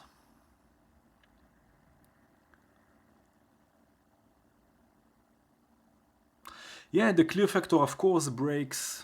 I mean, the thing is, I don't know. Let's think what is structure. I mean, the blocks, and I don't think the blocks are a part of the modular environment. I don't think so. Modular way, things happen and reactions happen. Exactly, so it's like you are reacting to your instrument, to your modular instrument, let's call it. And it's a sort of conversation that you have with your modular, and every day it will sound different, even if it's the same voices. And to put it all in a structure and to say, okay, now it's time for a break, or now it's time for, now it's the intro, and then after the intro comes the chorus, and then after the chorus comes the break, and then another chorus or the double chorus. I don't think it's appropriate for the modular world. I don't say it's bad, but for me at least, I don't think that's my approach. Yeah.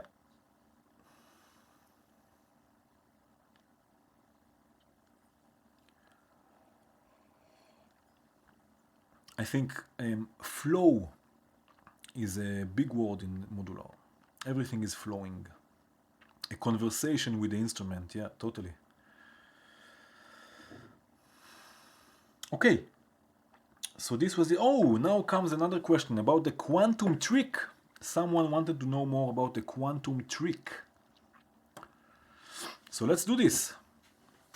And I think, by the way, State Azure, do you have, or maybe also David, two quantizers? Maybe you can try it also in hardware. I don't have quantizers.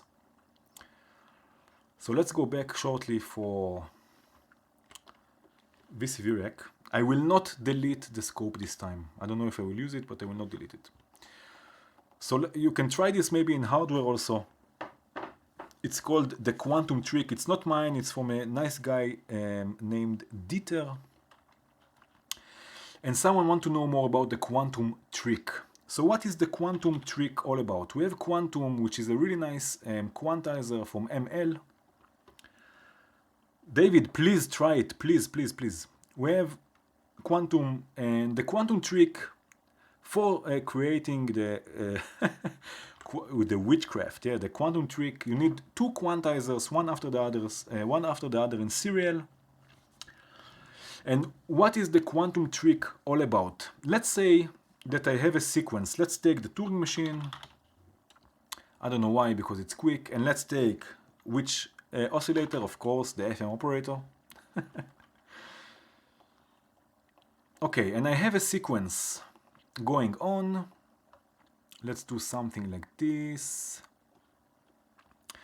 Let's take 5 steps, take the scale a bit down. And let's say that I have the C major chord. So C, E, and G. This is the C major chord. Yeah, FM operator, that's my oscillator. Okay, and I send it to the oscillator. Also the gates I will use. Let's send this to the mixer.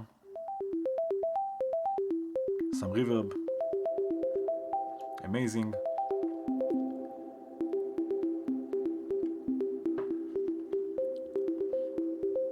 Okay, I have the sequence.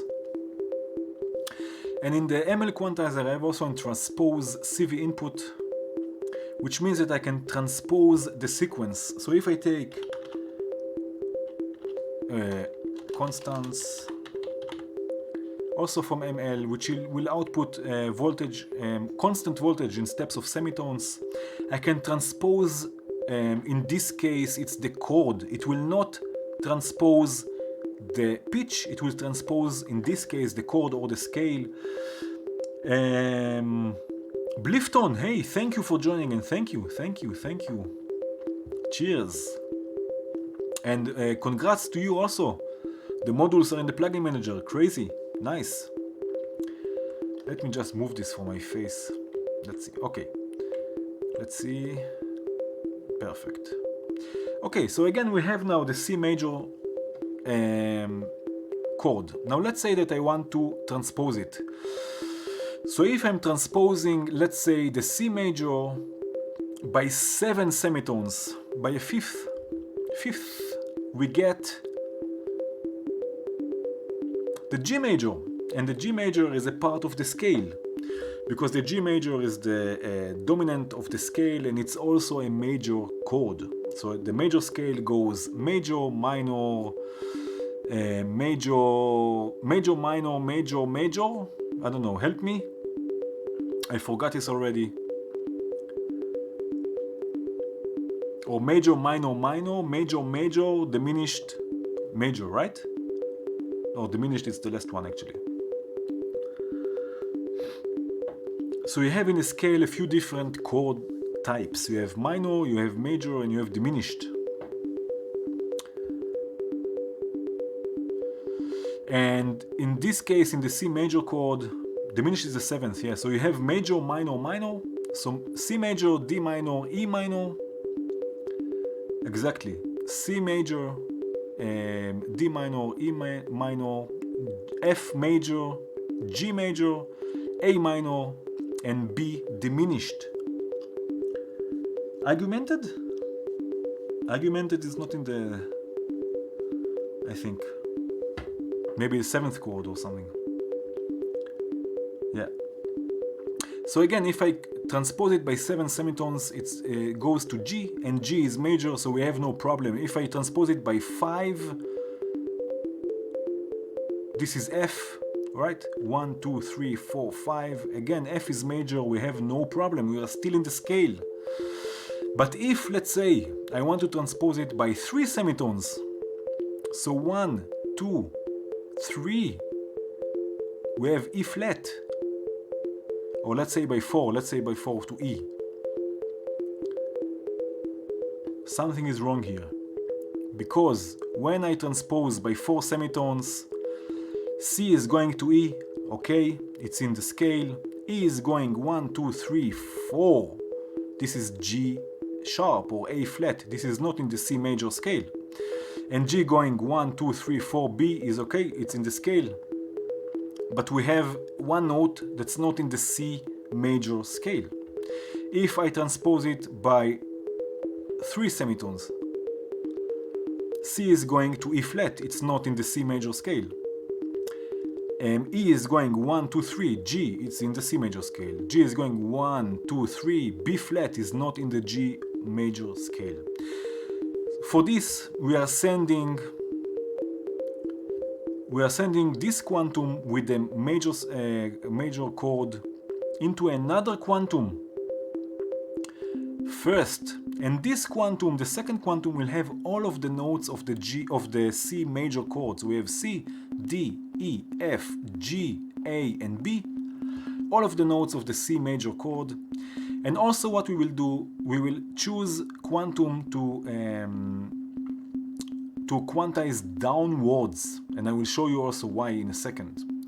And now this will go to the oscillator. So now we have one quantum with a chord, one quantum with the scale, and now when I transpose the chord, it will always stay in the scale because it's going through another quantum, through another C major quantum scale, let's call it. So now if I transpose again by 7, it's okay. If I transpose by 5, it's okay. If I transpose by 3, It's still okay. If I transpose by 4, it's still in the scale. This is really nice, yeah. If I transpose by 2 semitones, let's say 2 semitones from C are D, right? 1, 2. From E, it should be F sharp, which is not in the scale. But because it's being quantized downwards to F, it's still in the scale. It's still in the scale. And now why we are choosing to quantize downwards? Random chord generator. Why we are choosing to quantize downwards? And that's we are quantizing downwards only if we want to stay with chords. If we don't care about the chords, if I quantize this up, we will still get all of the notes of the scale, but it will not stay a major chord anymore. So now if I transpose this by 1 semitone, let's go back to down and transpose it by 1. What happens now? C is going to C sharp and it's being quantized downwards, which is C. E is being quantized, is going to F, which is also in the scale, which is not being quantized, and G is going to G sharp, which is not in the scale, it's been quantized downwards. So what we have F, G, and C. If I quantize this up,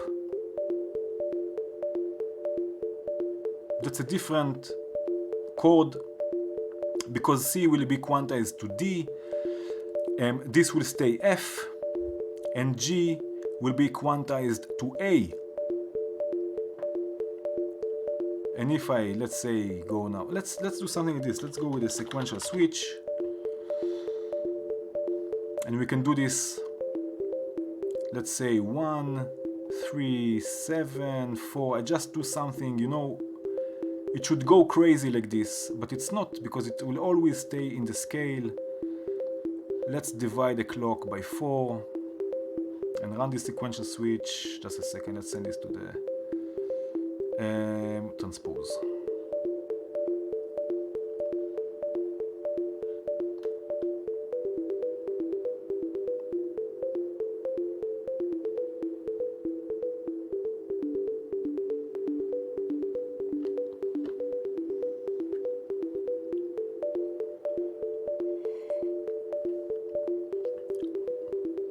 It's always in the scale.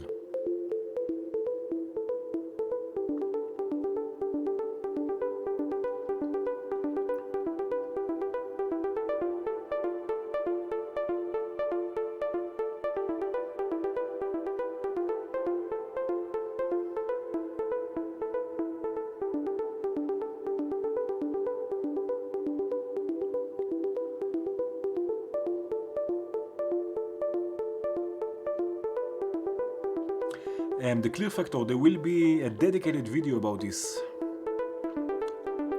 for sure.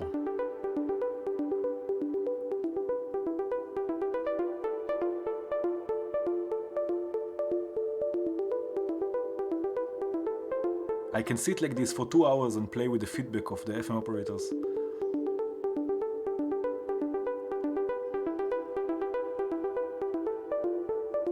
So again, this is a really nice trick.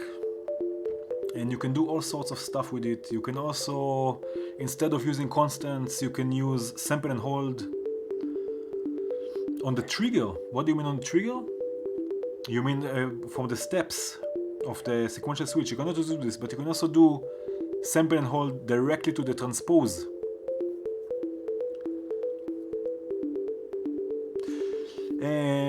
Yeah, state azure, you will need 2 quantizers. And that's it. If you have 2 quantizers, David, you said you have 2 quantizers. Try it, see if it works.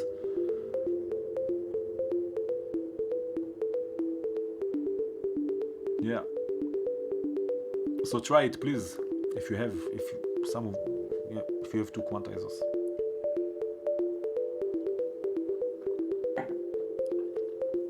Yeah. So that's a really nice trick.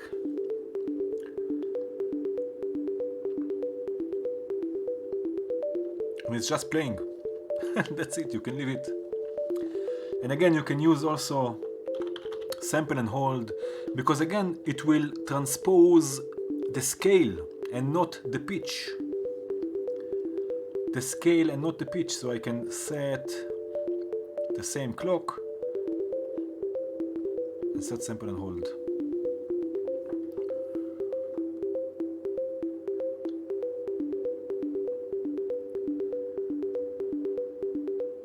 Yeah, totally. You can also take notes out from here, you know, totally.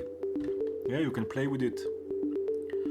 Now the consequence, why I say all the time that it's transposing the scale and not the pitch. English is hard sometimes. Anyway, what it means is that all what we have is a range of 1 octave, even less. So never mind the sample and hold you're using, never mind the range 0 to 10, -5 to +5. Elliot, thank you so much, man. Thank you. So never mind the range. All what quantum cares about is about this 11 notes, because it will transpose the scale. So if you transpose the scale by an octave, it's still the same scale, it's still C, so it doesn't care about if it's C with 1 octave or C with two octaves or 3 or whatnot. If you want to change the octave, Roland, you need to change the tuning of the FM operator, or you can use something that's called stack from Bog Audio, for example, and add offset to the voltage. So let's take I take the volt per octave through stack, and now here I can transpose it by semitones, or I can change the octaves. Oh yeah.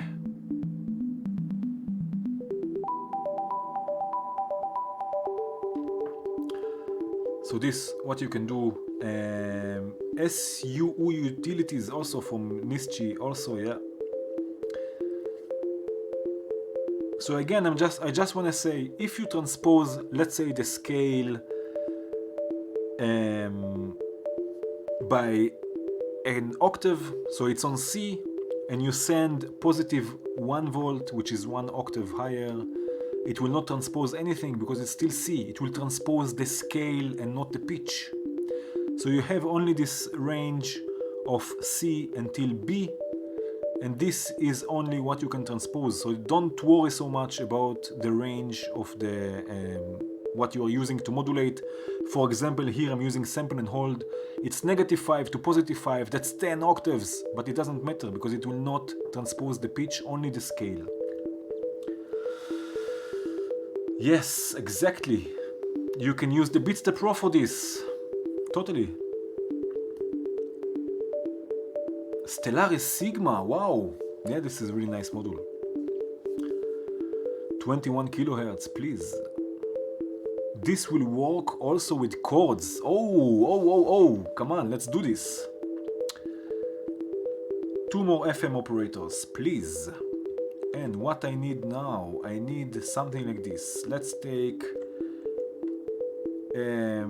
this out here, the stack. This will go directly to the first oscillator. No, let's go with the oscillator we were already. Okay. What I will do now, I will use merge, so I can merge a few signals together into a polyphonic signal.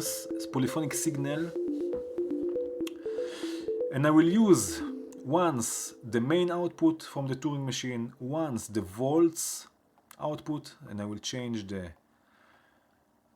values a bit, and one I will take again the main output, and I will transpose it by 7 semitones, which is a fifth, and this will go to the third channel. We have a polyphonic signal now going to quantum, and from quantum we need to split this polyphonic signal.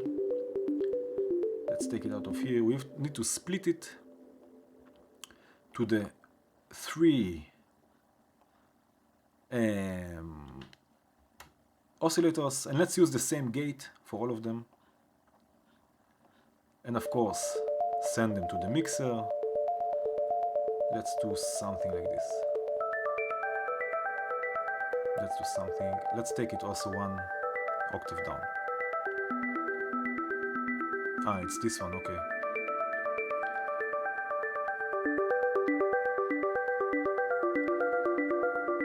So, it works also with polyphony.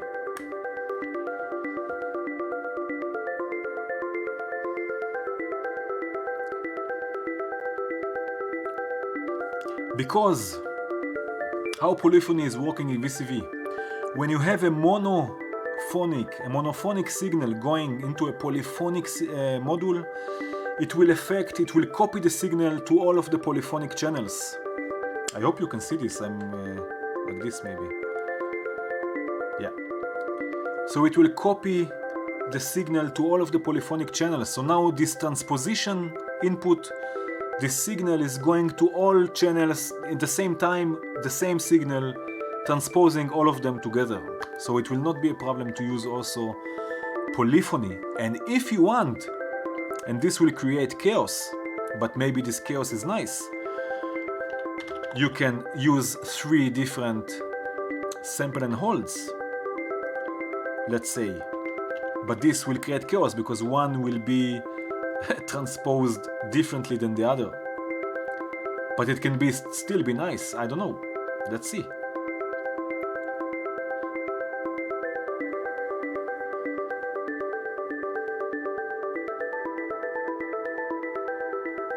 Because it's going through another quantum. So now each channel is receiving a different signal for the transposition, so they are all being transposed differently. We have 3 channels here. I hope you can see this. We have 3 channels here which are receiving 3 different sample and holds from kinks. And this is amazing. Now all we need to do is add, let's say, the 8FO, for example, and do something like this. Offset.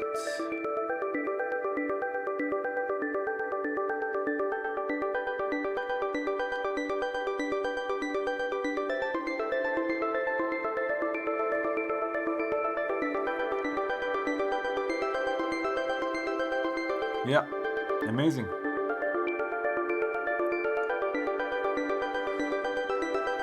Yeah, and you can also do this with pads.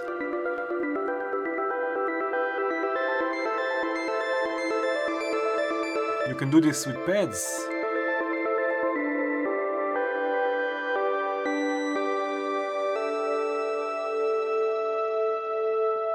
Totally.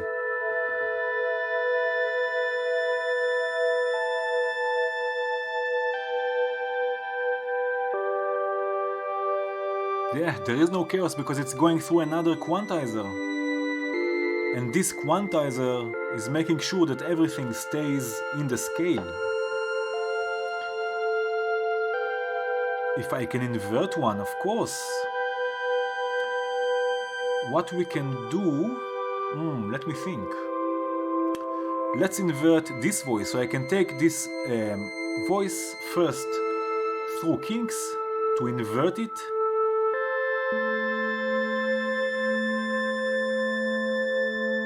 And now this should be in the center, I think.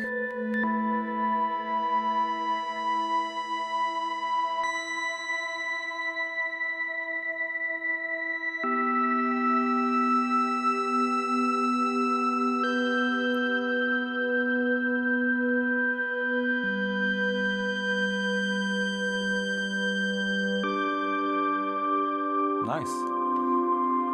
Nice, nice, nice. Something is way too... this one. So this one I will take through another stack and I will just lower it 1 octave. Maybe 2 octaves even. Nice.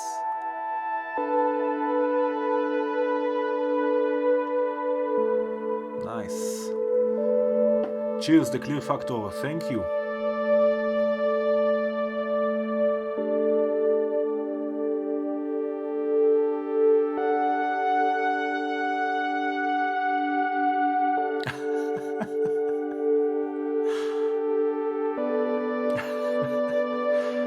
Actually, my wife, first of all, she listens to my music, but she misses the days when I used to compose for piano and such. She enjoyed it better, but she still listens to it and she likes it. She's really supportive, and she watches my videos also. She understands nothing, but she has fun. I don't know.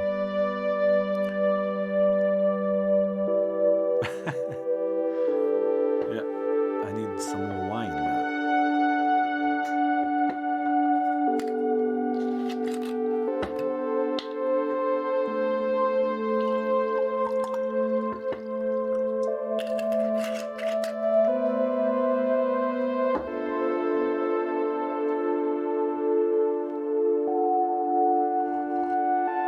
Hey, Wannes Rombouts. Hi, thanks for joining.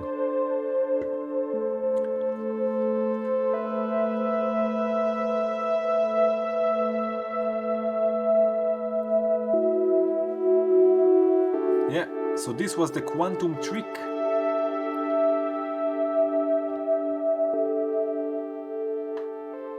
Can leave it like this a bit.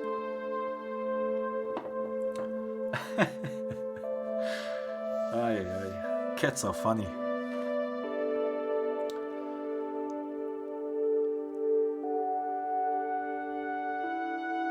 Cheers, Oliver. No worries. Water is important. Okay, let's leave it like this. Just a bit. To have some background music. Okay, so this was the quantum trick. The next question is VCV 1.0 Bridge MIDI. Any idea when it will be released? Yeah, it is released and it's working.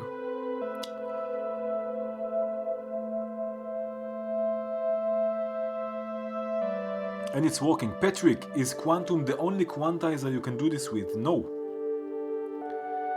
You have also Lazy Susan. So you have also this, which you have 4 channels here, so you can send 4 different voices. It's not polyphonic. It's the same like using 4 quantums or polyphonic quantum. You have also transpose input.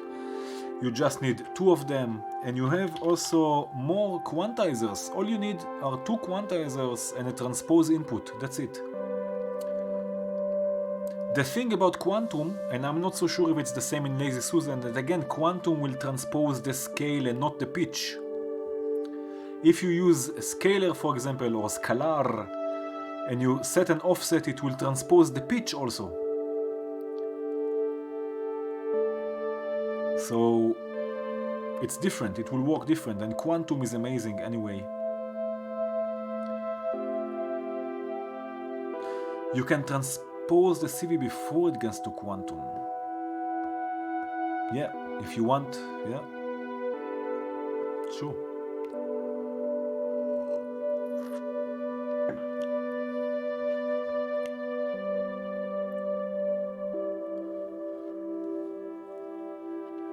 Bridge, Roland, Bridge is it's coming with VCV, you don't have to download it.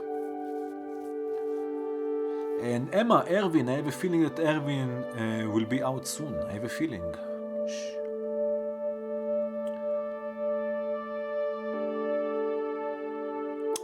Quantum Multiverse. Jeff, hi, yes, please, come on, yeah. What quantum multiverse? What we have in quantum multiverse? We have the possibility to save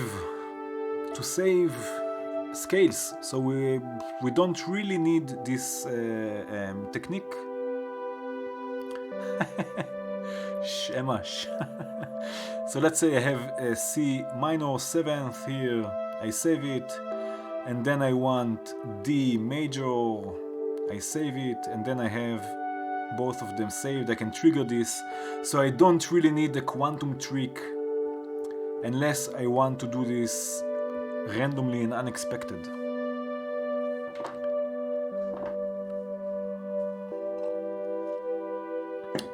Jeff, please, you had a question. You have a question. Let's see if I can help you, or someone from the chat can help you.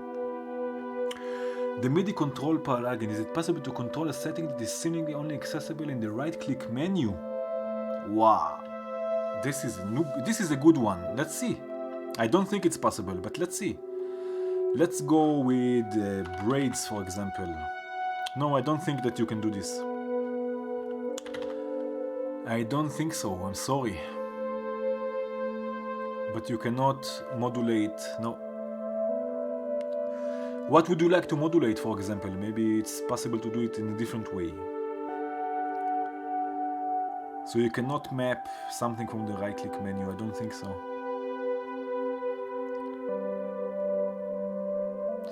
Quantum and JW quantizer, totally. Unless, no, but a quantizer from JW is also polyphonic, yes, so totally, yeah. Oh, this is nice. The pattern of Andromeda. Oh, okay. Andromeda. The pattern, you can modulate this here. You can modulate this knob, which is the pattern, forward snake and whatnot. And if you want randomness, you have the CV input that you can trigger and you can modulate the note. So this is possible, yeah.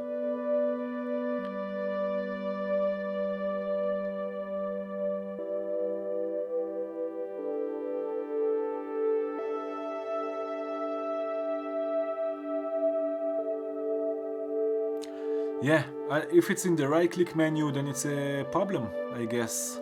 Or, what do you think? Someone? Espen? Maybe? Ben? Can you help me? No, it's not possible, right? Yeah.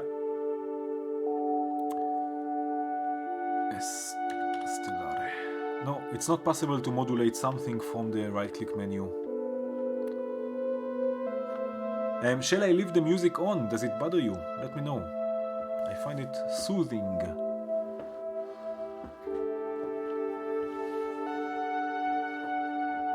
Cheers, Jeff. Will it be possible, Ben?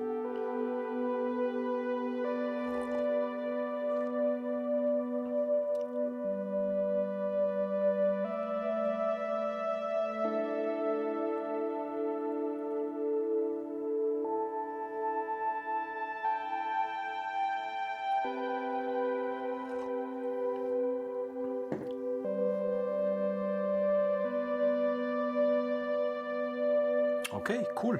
Maybe it will be possible. Okay, now I have a question for you guys. Someone asked me, what do you think about Elektron's products? Will you join the Elektron camp someday? What do you think? What do you think about the Elektron products? Do you think it's something that can work nicely with VCV? And what do you think about them? Because I saw them just in videos in YouTube that people use them, like Oscillator Sync, for example. He has an amazing channel. Go check it out, Oscillator Sync, and he makes really nice music. Also with the, what is it from the Elektron? I forgot. Yeah. So I don't know. What do you think? Justin, hi! The Digiton, yeah, the Digiton. What do you think about them? I don't know them really. I saw or heard that they have really nice sequencers. I don't know if it's something I really want, actually. Program change, yeah.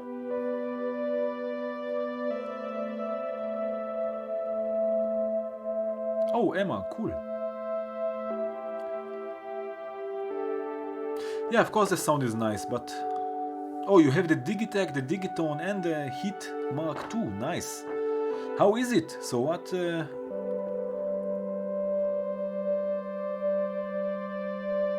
Info about expected voltage range. What do you mean expected voltage range?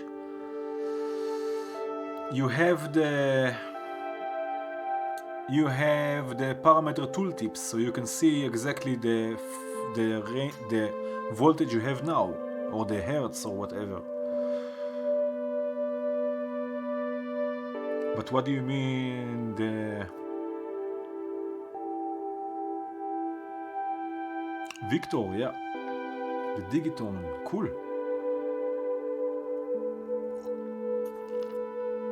So I don't really know. My answer is that I don't really know.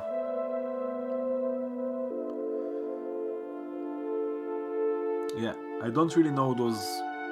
Wow, this is a nice one. I don't really know those instruments, but maybe one day, who knows?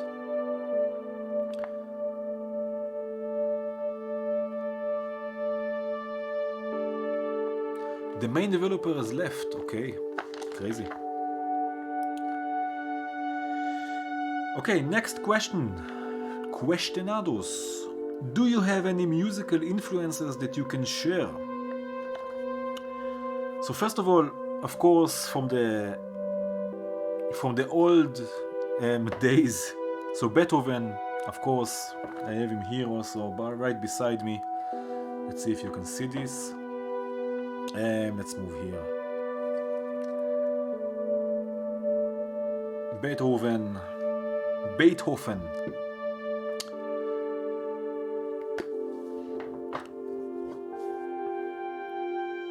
A really nice influence. Satie, like I said before, grumpy old man.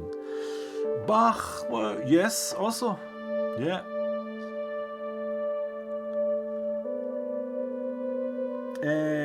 Radiohead, totally. I have it written here just so I don't forget anything. Radiohead, also a big influence. Hail to the Thief. Kid A, I think Kid A is the album that touched me the most. Kid A, totally. Spongel, are you Spongeld? Of course, we spoke about it before. The Doors were really a big influence. Arvo Pärt, Tabula Rasa. Chopin, also. Of course. And in the modular world, also my influences in the modular world, well, lately I listen a lot to Drift Machine. I saw them live in Superbooth. Some of you guys in the chat who are with me there. Drift Machine, go check them out. They are really, really nice. I listen a lot to them lately. Caterina Barbieri, of course, also. Richard Devine is in a different level. I saw him also in Superbooth, or at Superbooth. He's crazy. He's totally sound design crazy. State Azure, you are with us, and you're also an influence. Totally.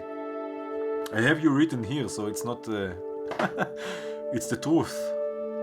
State Azure, also totally an influence. Lovely music. If you don't know his music, go check out his channel. Really amazing stuff, full of movement, very organic. A lot of details, and everything has its own space. It's amazing, really. State Azure, I love what you do, totally.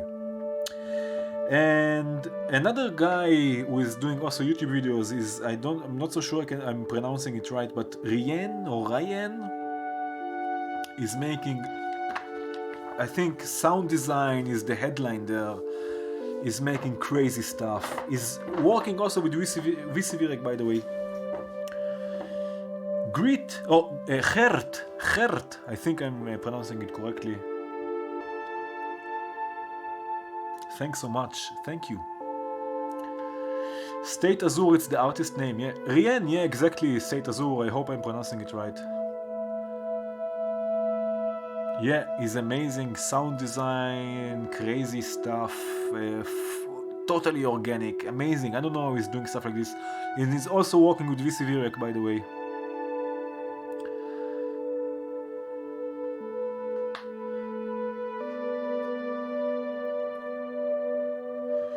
So really crazy. By the way, also I think he's also with us, Almanax. I don't know if you are with us, but you are also an influence. Really nice music. Not only VCV and not only modular, but he got himself also a neutron now, which is semi-modular, which is almost the same. And really nice music. He has the last 2 albums were amazing. Lots of noise. But in a good sense. Really, I don't know if you are with us, Almanax. Another one is R. Benny, which is also amazing.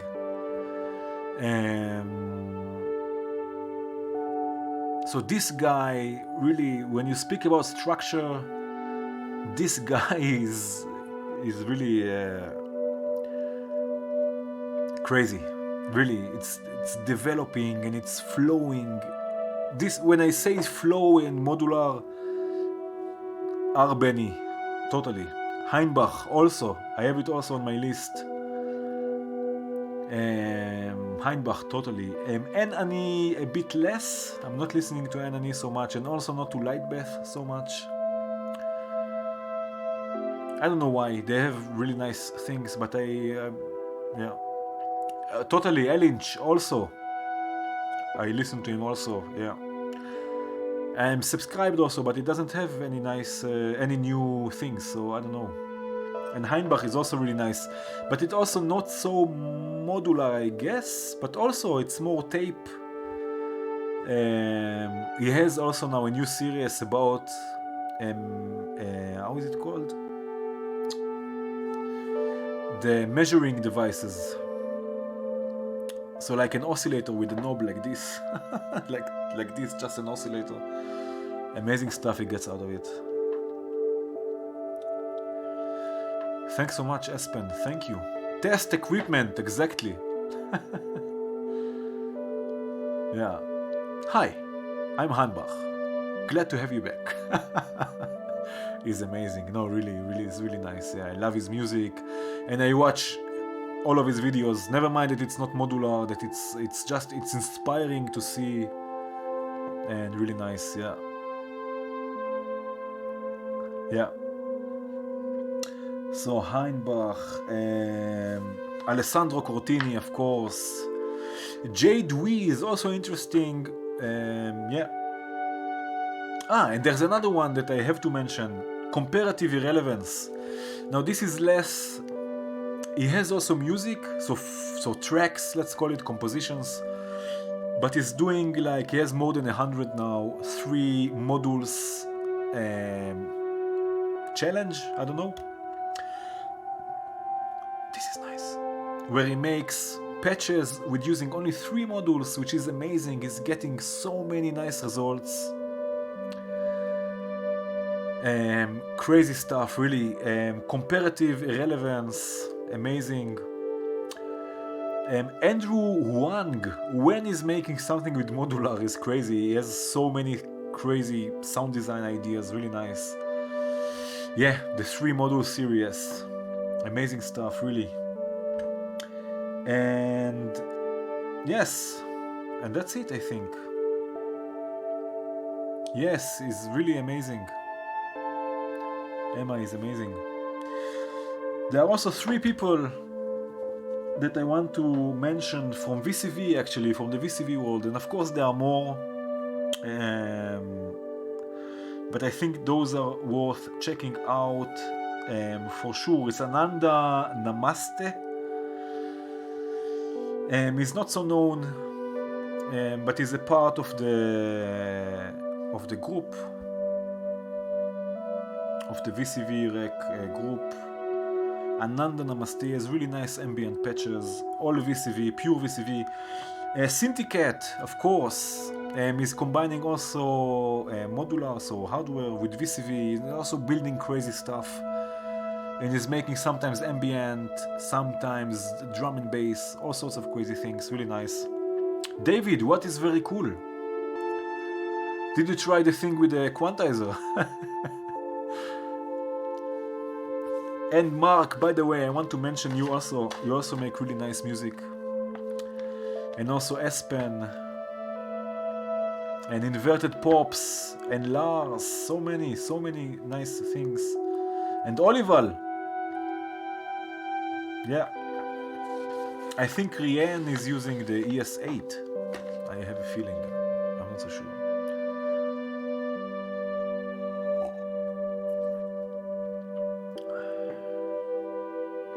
Espen, yeah, totally. You make crazy stuff. I mean, it took you a while until you got to the moment where you make every couple of days now you upload something.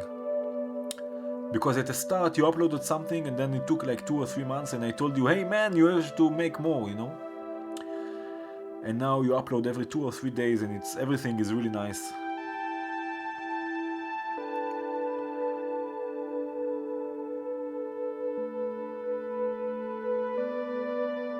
Yeah, totally. No, I'm not. That's not what I'm saying, Espen. Totally, of course, you have other stuff to do, but I'm just saying that you make really nice things with VCV.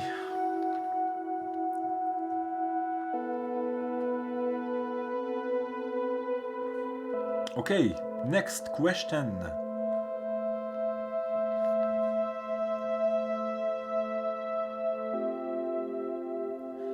I wanted to periodically randomize all the nodes in Nomelia. Ah, okay, wait a minute. I think we have something here. So this we don't need. Nomelia. Okay. Now I understand. Okay. So you want to randomize the nodes in Nomelia. Yeah. This is not possible, I'm afraid. But you know it is possible. You know what you can do this?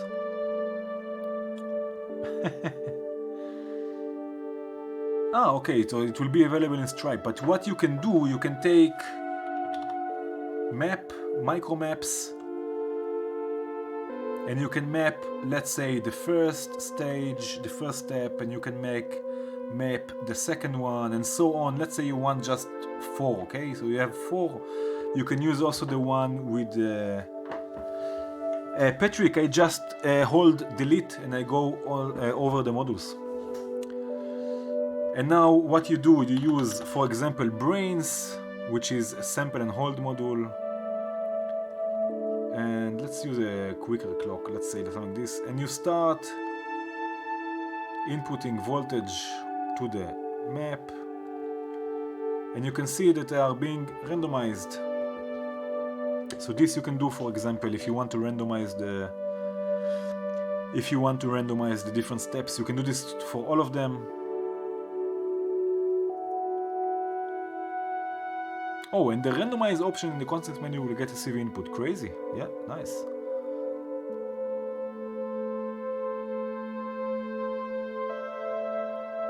Hey, Pierre, yes, we are still here.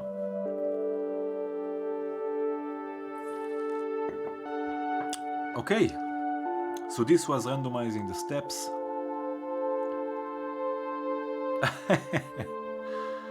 Yeah. Okay.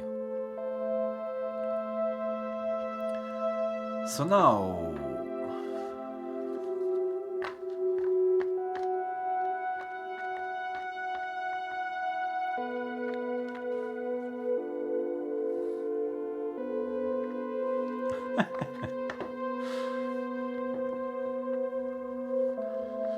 Rack is the first choice. VCV Rack is the alpha and the omega. Yeah, Jeff, it's an amazing set of modules, totally. It's beautiful, really. So many nice tools. And they are all working seamlessly together. It's really nice. Hey, congrats, your first purchase. Paul is asking, how much time do you spend making music and videos? For me, it's all about the music. So I'm trying once a week, usually Sundays, I try to release a new composition or a new track. So once a week I sit down and I record a piece of music. Usually it takes me between 1 or 2 days. So sometimes I build a patch one day and I record it in the next day. Sometimes in the evening I build a patch and then I record it in the next day. And then to this, editing, mixing and all of the other things that come to it. This is music. And making videos, it depends. For example, this week, yesterday actually, I released the another Braids series episode. Those kinds of videos take me about 1 day, let's say, because they are improvised. So I don't have to prepare anything. I just hit record and I start recording. and then all I have to do is a bit of editing and uploading and all of editing in YouTube and stuff like this. So it takes me about a day. I use Reaper to record sound. Yeah, totally. Emma, yeah. But other videos, like for example, next week there will be a video, and my Patreons know this already. There will be a video about the new features of brains and pulsars of the Geodesics, and that's the first of a series. And that's the first of a series about fate and energy, and the third module that I forgot and the name. I'm sorry. Too much wine. So that will be the first in the series. So this one, for example, Taurus, exactly. Thank you, Pierre. So this one, for example, took me about 2 days, 2 full days, or 2.5, let's say, because Wim, you watch it and it's nice, really cool. Because I have to prepare it first of all, and in this case there was a script also involved, and then I have to practice or to make one rehearsal and then record it and then edit it and then make sure the sound is okay and edit the video and upload and make everything. So it takes me about 2.5 days. And there are other videos that took me longer also. There are other videos that I just go and I hit record and that's it. What will be, que sera, sera. It depends. Yeah. But I consider myself lucky that I enjoy this. You know, I really do enjoy all of the process. From the beginning, from preparing the video, because I learn also so much. And until the end, I enjoy every bit of it. And I'm lucky. I should do a video about rear root. I made one, and I will make again for VCV Rack 1.0, so it will come.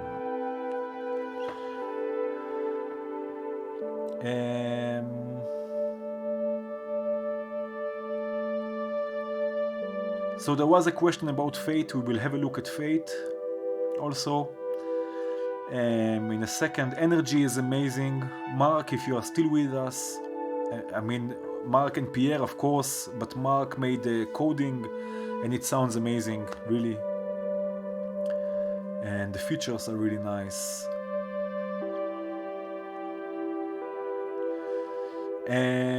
So this is how long it takes me. Energy is amazing, yeah. Another question.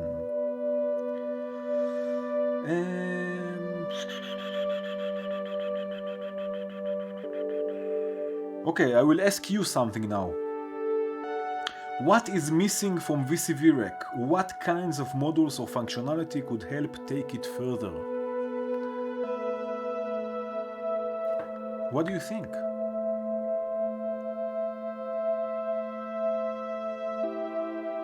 Timeline, okay. Hybrid drum module. MIDI file player. Oh, this is a good one. A MIDI file player.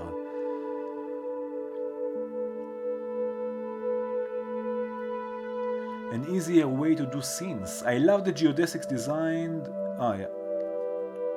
Kai's Power Tools. Timeline and piano roll, but some little birds have whispered rumors about that. Oh.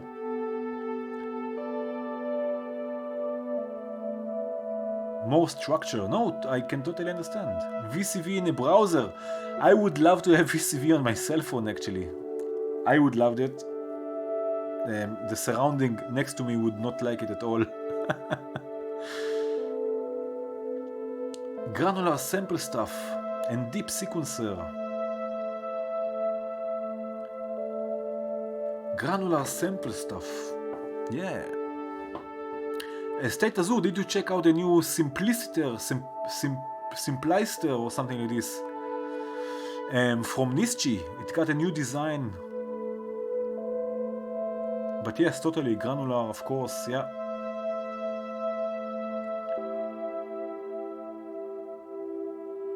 Touchscreen, nice. Morphogen for VCV, oh man. Yes. Morphogene is amazing. Undo, Bill. There is undo. Let me show you this, by the way. I have VCV Rack here. I can show you this. State Azure. It's... yeah, this one. So you can load samples. And you can cut them, chop them. There is very speed, just like on the Morphogene and stuff like this. I still didn't get a chance to use it, but it's supposed to be really nice.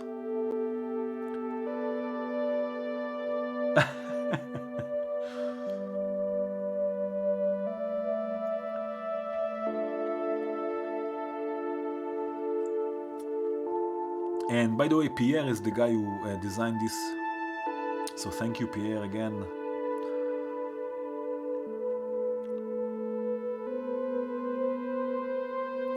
This is called the Simpliciter. The Simpliciter from Nischi. It's written here. This Simpliciter from Nischi.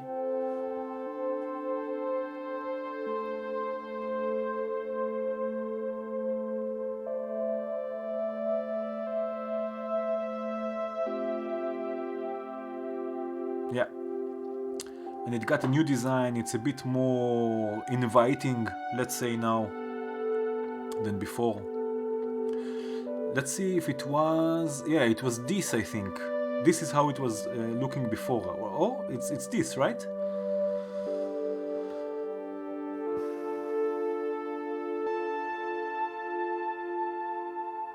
Yeah.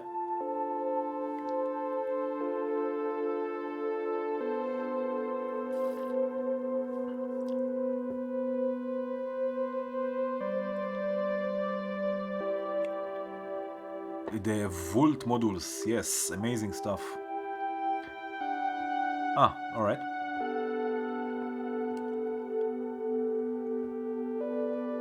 Yeah. It's not just simpler, it's simpliciter sogar. No, it's supposed to be really nice. I hope in the near future a video. This is also something why I really enjoy making videos, because I get to learn all of these amazing tools. You know, I have to go and see what they are doing. What is Yammer? Where is Yammer? Ah, alright, Yammer. I see it now.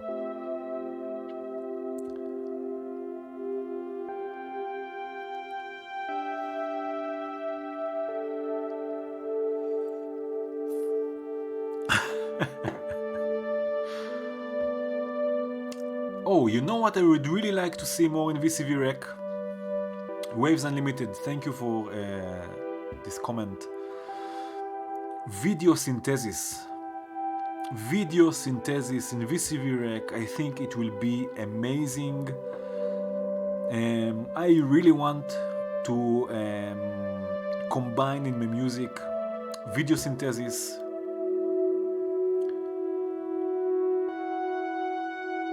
video modular, exactly, Emma. I would love to see something like this.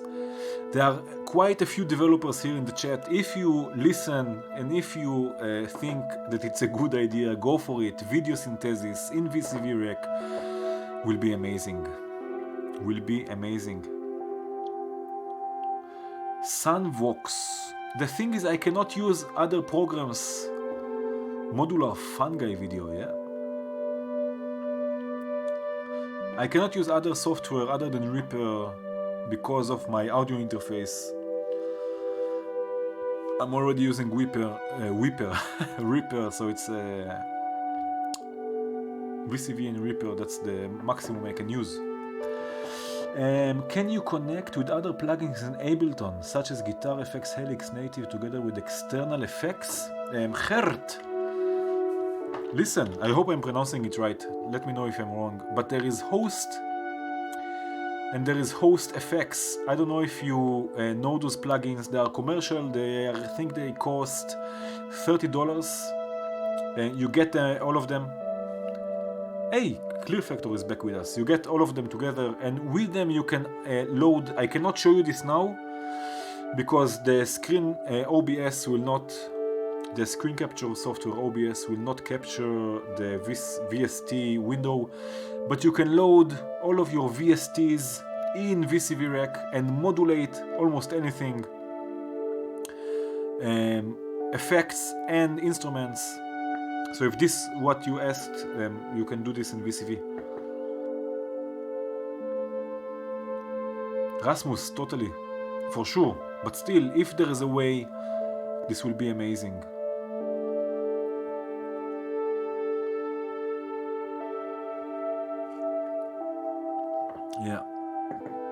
Yeah.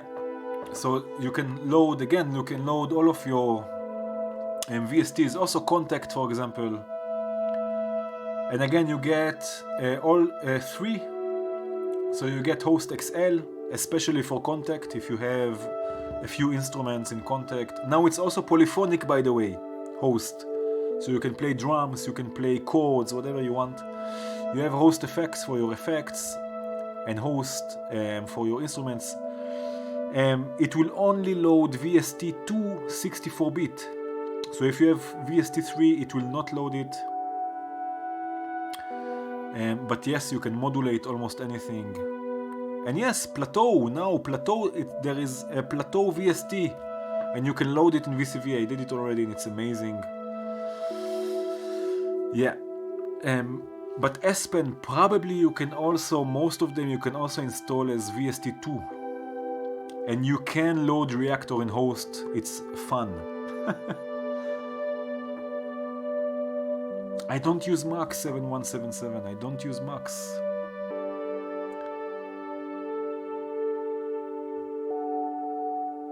Yeah, Plateau is VST now. Okay, another one. Okay, a question from Paul Gatt. Now I will say your name because you are here. Jeff, cheers, man, cheers. Thank you for joining.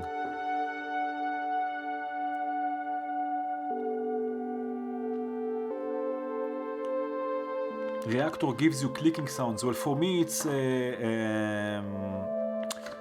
contact, actually. When I use libraries, not when I use my own sounds, I get those clicks. I don't know why. It's annoying, but it's a problem on my end, I guess. It's not a VCV problem, I guess, because it's only with contact. So there is a question, do you sleep? I do sleep. I sleep well, actually. Thank you for asking.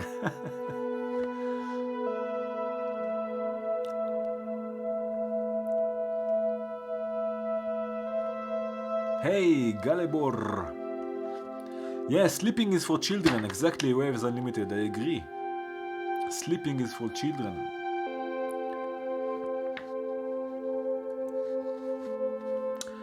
Okay, okay, now we are going to something. Cheers, State Azure, cheers, thank you for joining. It is almost 3 hours we are here already. Crazy. Okay, but now there is something interesting. Someone asked about Fate from the Geodesics. So I have to stop this sequence, I'm sorry, but we will stop this sequence because I want to explain Fate. Okay.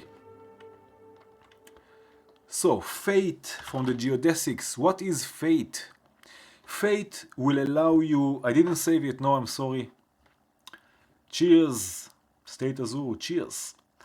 I sleep when I'm dead, exactly. So, Fate will add interest to your sequences. And what I mean by that, let's take again, I'm sorry, but FM operator is amazing, so I will have to use it again. Let's say that I have a sequence going, okay? And let's use a sequence, let's take the grid sequencer for, no, that's not a good example actually. I need a sequencer. Shall I use the ADDR? Let's use the ADDR sequencer from Borg Audio, okay? So I have here a sequencer. Let's use 4 steps. And I will use also again a quantizer. This time we'll use the one from JW. Okay, we have C major scale, and I will have a nice sequence. Let's go with multiplied by 2. No, this will. Okay. I will use also a VCA before the sequence, before the quantizer.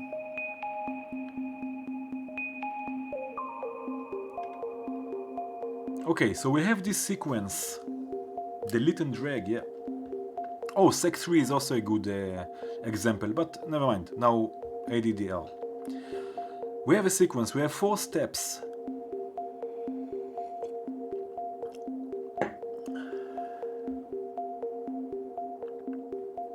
We have 4 steps and they are repetitive, they are not changing.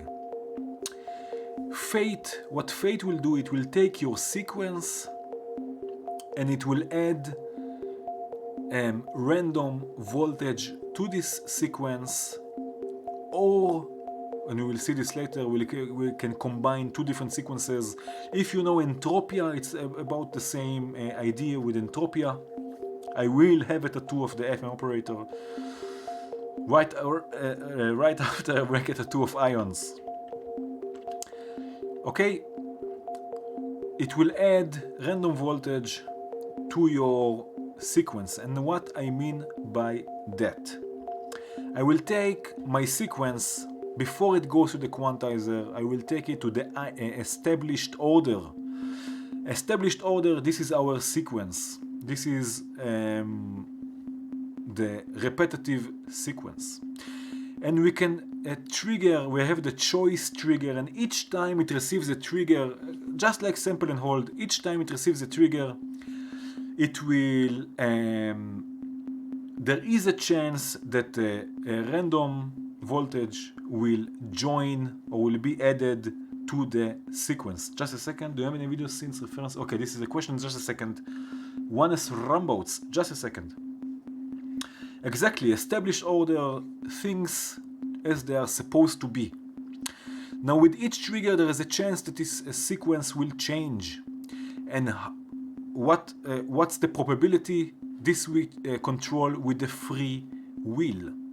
So the free will is now at 0. If I add the probability, and this of course will have to go from the output to the quantizer. Again, I will take the probability all the way to 0. Let's listen to the sequence a bit, okay?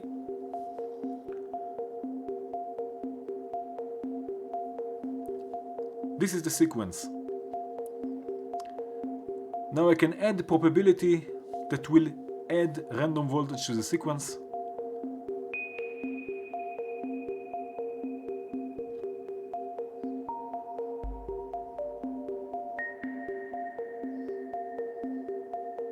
You hear this? And with the choices depth, I can decide by how much I want the sequence to change. So we have the probability here up, and we have the depth of change here down. And now listen to the sequence, how it's changing and evolving.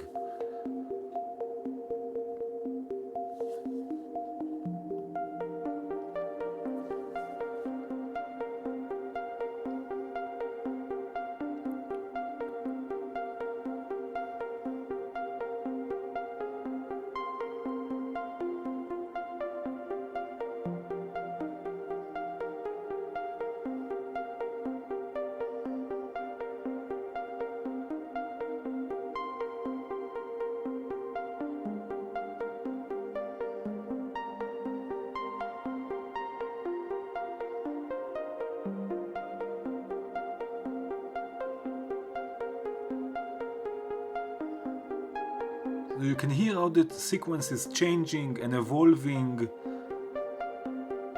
And there's a question, do you have any video scenes reference? No, I don't. I actually don't.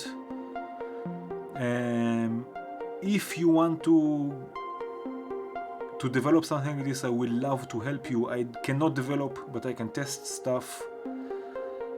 And so I would love to help you out with this. but I have no reference now. I don't know any modules, hardware modules that do something like this.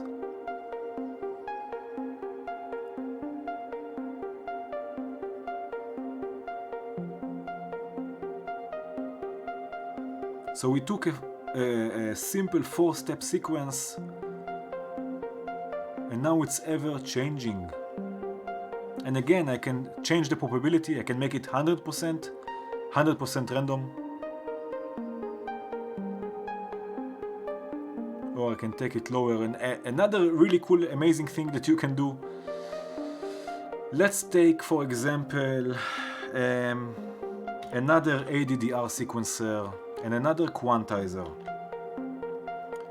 And let's create a 5-step sequence this time. I will take another VCA also and send this through the VCA to the quantizer, and let's create a 5-step sequence. And now let's send this sequence to the FM operator and listen to it.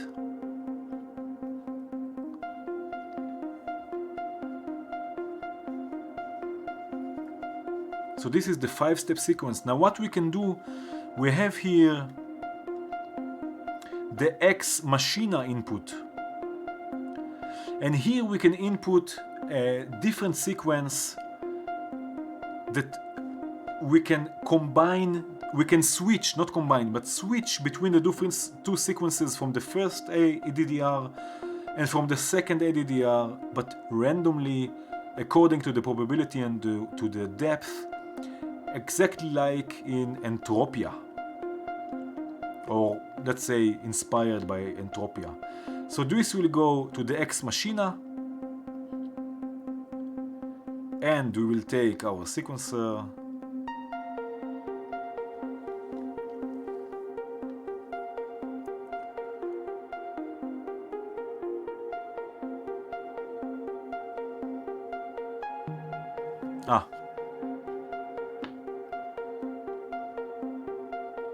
no, this.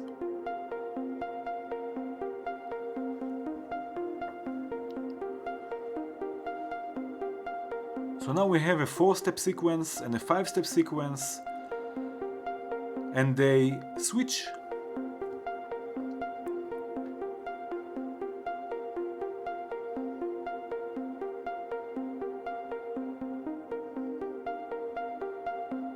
Yeah, exactly. And if you have the choices depth also up, it will add also random voltage.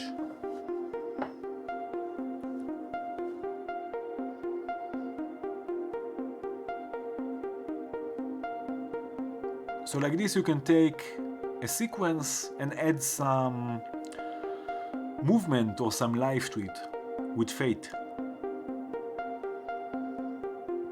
which is amazing. Okay, so this was fate.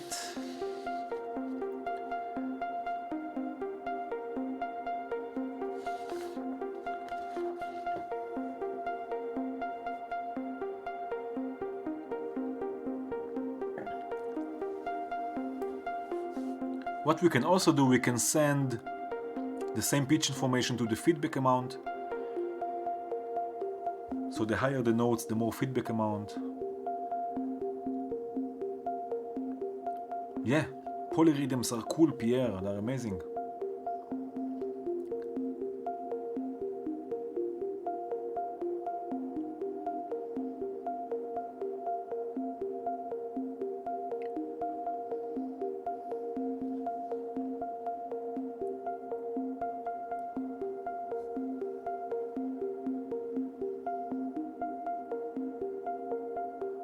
Yeah, look my own computer, I made something about video synthesis, and again, let me know if you need some help. I mean, again, I cannot compile and I cannot code.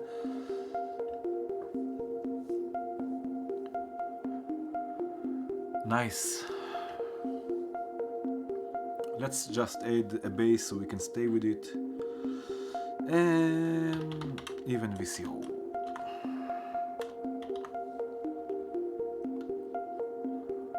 And tangents. It's almost 3 hours already, guys. Crazy.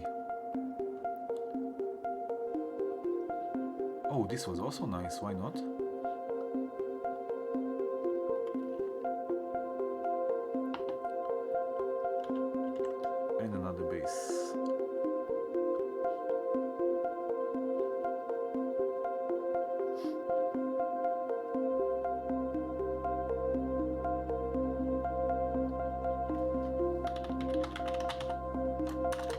sequential switch, constants. Oh, that's not constants. Let's take 1, 5, 1, 7, 4 steps divided by 16 is okay. Just a second, let's send this to the volt per octave of both. Just so we have something in the background.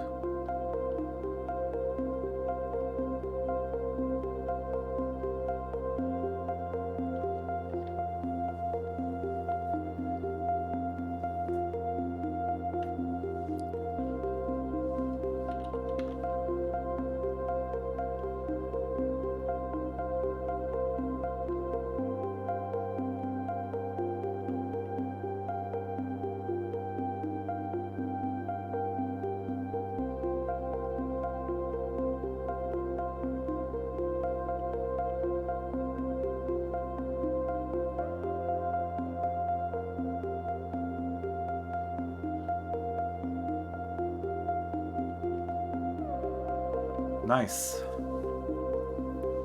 Oh, you probably don't see this because of my face here. Daniel, hi. Okay, where were we? At the base so we can stay with it. Waves unlimited, you mean me if I have something else to do? What do you mean?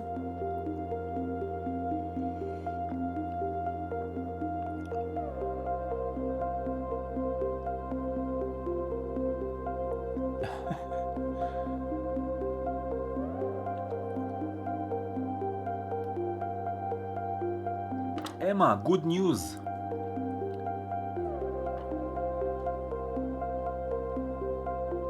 Good news, Emma. But shh.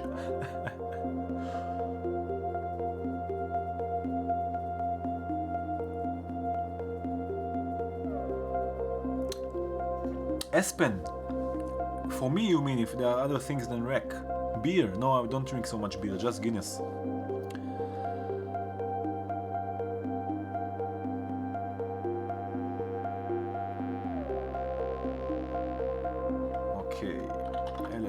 Just to make some movement here, nothing special.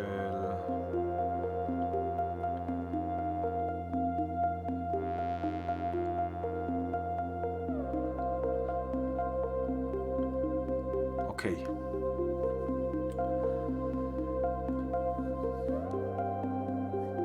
South Pole will come, yeah, Guinness is amazing. I have a son, he's almost 5. Is already too connected to my toys. He loves the O Coast. He really enjoyed playing with the drum brute also.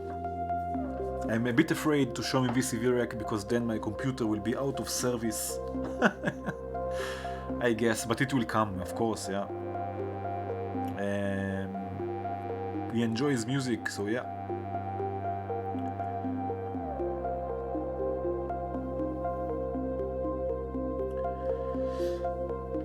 It was crazy. One day I picked him up from kindergarten and I had everything ready. I had the O Coast with the key step and we came back home. I played the key step, he played the O Coast. It was really fun. It was really fun, yeah. He made like this, you know, with the with the knobs. Just like this. Yeah, it was really fun. Yeah.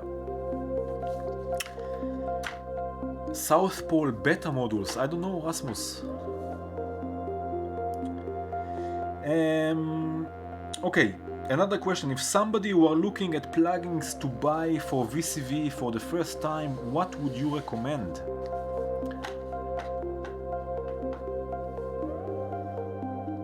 Yeah, inverted pops, totally.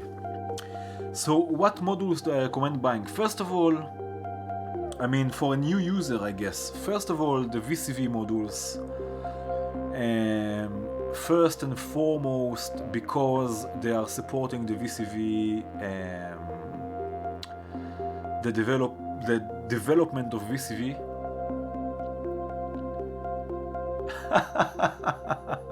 Pierre, like in Lion King. Nice one. One day, son, all of this will be awesome. How many we have now? Like, I think 1,000 modules already. 1,032. Crazy. Yeah. So first of all, the VCV modules. Let's go back to VCV so I can show you this. The VCV modules, for sure, because first of all, they are nice, and second of all, because they are supporting the VCV project. So if you're looking to buy modules, VCV. Cheers, Bill. Cheers, cheers, cheers. And another thing, Vult. The thing is, all are amazing, you know. Vult are beautiful. There are beautiful things like Incubus, which is amazing for beginners because it's a sort of a semi-modular. So you have everything already connected, which is really cool. So Vult has really nice filters, really nice tools, everything polyphonic. Let's go one by one. ML also has really nice sequencers, and of course the Quantum Multiverse, which also it's an amazing quantizer. Blemsoft is free already, but it used to be paid, but it's also really amazing. Let's see, Hora. Wow, Hora, if you're into drums, first of all, Hora is the guy for you because it has analog drums and also samples, so the PCM drums, which is amazing. The Spectral Processor, which is an amazing module, also available from VCV, a bit different, but still. So this is also worth checking out. Clear Factory, of course, those are the free modules, but there is an oscillator, a sequencer, another 2 more oscillators. Mr. Q is crazy, and to create all sorts of movement. I really enjoy lately, and it's not here, I don't know why, maybe it's here. Clear Factory, Garbage In, Groove Out. Use it also in the last Braids episode. I really like this module, it's amazing. What else do we have? Of course, there are some that I don't have that are also commercial. That's it. Stellare, we spoke about it before. Except of the Turing machine. The Turing machine is free, but all of those modules. You have a matrix mixer, you have 3 sequencers, you have sequential switches, all with probability and all sorts of stuff. Really amazing. VCV, like I said, octal router, scaler, those are the 2 I have. Vult, and that's it. Those are all the commercial modules I have. There are more, of course. Garbage is magic, yes. Stellare, really nice. ML modules, amazing. Cheers, Paul, cheers. Oh, and the quad perks from Omar, yeah, totally. Cheers, Paul, thank you for joining. Okay, another question. Are you ready to start playing live? And if I plan to perform live? Well, actually, I'm building now. I don't have the ZZC modules. I'm building now a live setup, and I hope this year or the beginning of next year to start going out and perform live outside of the studio. Cheers tour. So I'm working on it. The most important component now that is missing is a laptop, so I can take also VCV Rack out with me. But I'm trying to figure out also the what will be behind the live performances. And every week that I compose something, I figure out another way what I can perform live and how can I make this, because with modular it's a bit different with patching and repatching and everything. So I'm working on it. Yes, I do want to perform live. And by the way, all of the music I make lately, at least in the last few months, half a year, maybe a year even, it's all performed live. So like we spoke before about time and the aspects of time and everything is flowing. I record everything live from beginning to end. I don't edit anything. All what I do is mix a bit the sound and master, and that's it. But the recording is the recording. So it's also a sort of a live performance.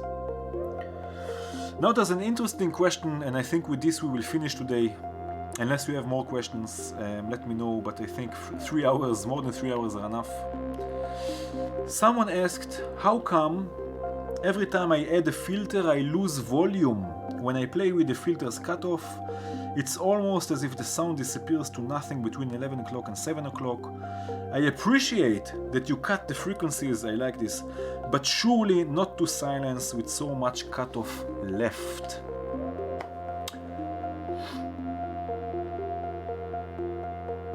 So much cutoff left. So what VCF, what are we doing? Let's take the one from Volt. What is a filter actually? A filter is actually an attenuator. If I take also an analyzer, it will attenuate the frequencies, it will attenuate the signal, which means less volume. Now it all depends in which register you are. A filter is subtractive, exactly, Aspen. If I send a sawtooth wave directly to the analyzer, let's say, and also through the filter, low pass filter, I hope you can see this. Let's see if you can see this. Yes, very nice. So you see the yellow, the pink is before the filter, the green is after the filter. The filter will attenuate the signal below a certain point, and this point is called the cutoff point. And this depends on how many poles the filter has. If it has one pole, it means that it will attenuate 6 dB above the cutoff point for every octave. Cheers 7177, thank you for joining. Which means that at the cutoff point we have 0 attenuation. 1 octave above the cutoff point we have 6 dB. 1 octave above it we have 12 dB, and the volume is going down, of course. If you have a lower register, which means higher frequencies, you can see that they are attenuated more. If you go to the low frequencies, you see that they are less attenuated because the cutoff point is not low enough until we take it to be low enough. So of course there will be an attenuation in volume, reduction in volume. It all depends on which register you are, how many poles the filter has. Each pole is 6 dB. So if you have a 4-pole filter, low pass filter, you have 24 dB reduction above each octave above the cutoff point, and this will result in attenuation in volume. Higher notes will be quieter. Yeah, exactly. So it all depends on the register you are. What was it with the laptop? Don't take a laptop too slim.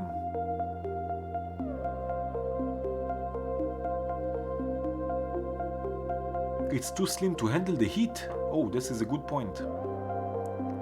So I'm saving for a laptop, because without a laptop I cannot go live. This is the main part. Not just because of VCV, but because of VCV and effects and everything. But yeah, I will make sure I get a good one. A good one. So this is why a filter will reduce the volume. Okay. I think that's it for today, for tonight. Unless you have another question. Barono! Thank you for joining. Thank you all for joining. We didn't build any patches, but we made some sounds and it was fun. It was really fun. And it was a good idea. I think we should make it more often. I don't know, just chill out together. It was really cool. Thank you for joining. Yeah, 3 hours, crazy.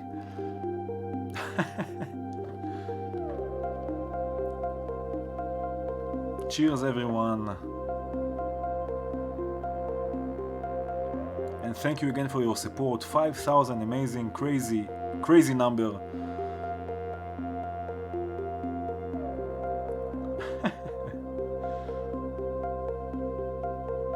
Cheers, everyone. Thank you for the support. Thank you for the comments. Thank you for joining.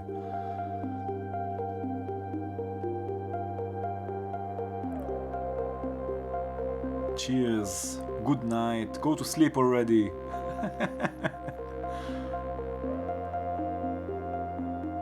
Cheers, Emma. Thank you, Emma. Bad horror flicks. Your cookies recipe. Oh, this will be with the 10,000, okay? With the 10,000 I will give away my cookie recipe, my cookies recipe, which is quite nice, I have to say.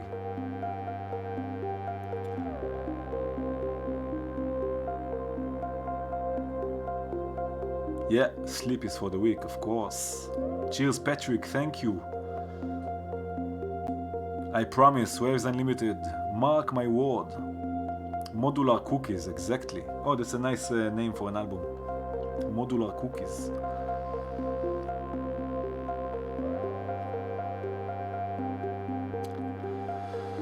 Cheers, everyone. Cheers. Thank you. Gute Nacht.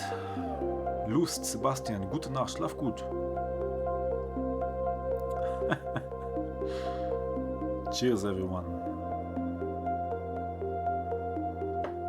Until next time.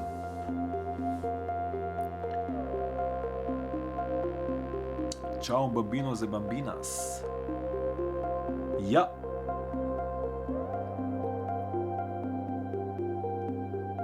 Moglala. Okay. Ciao.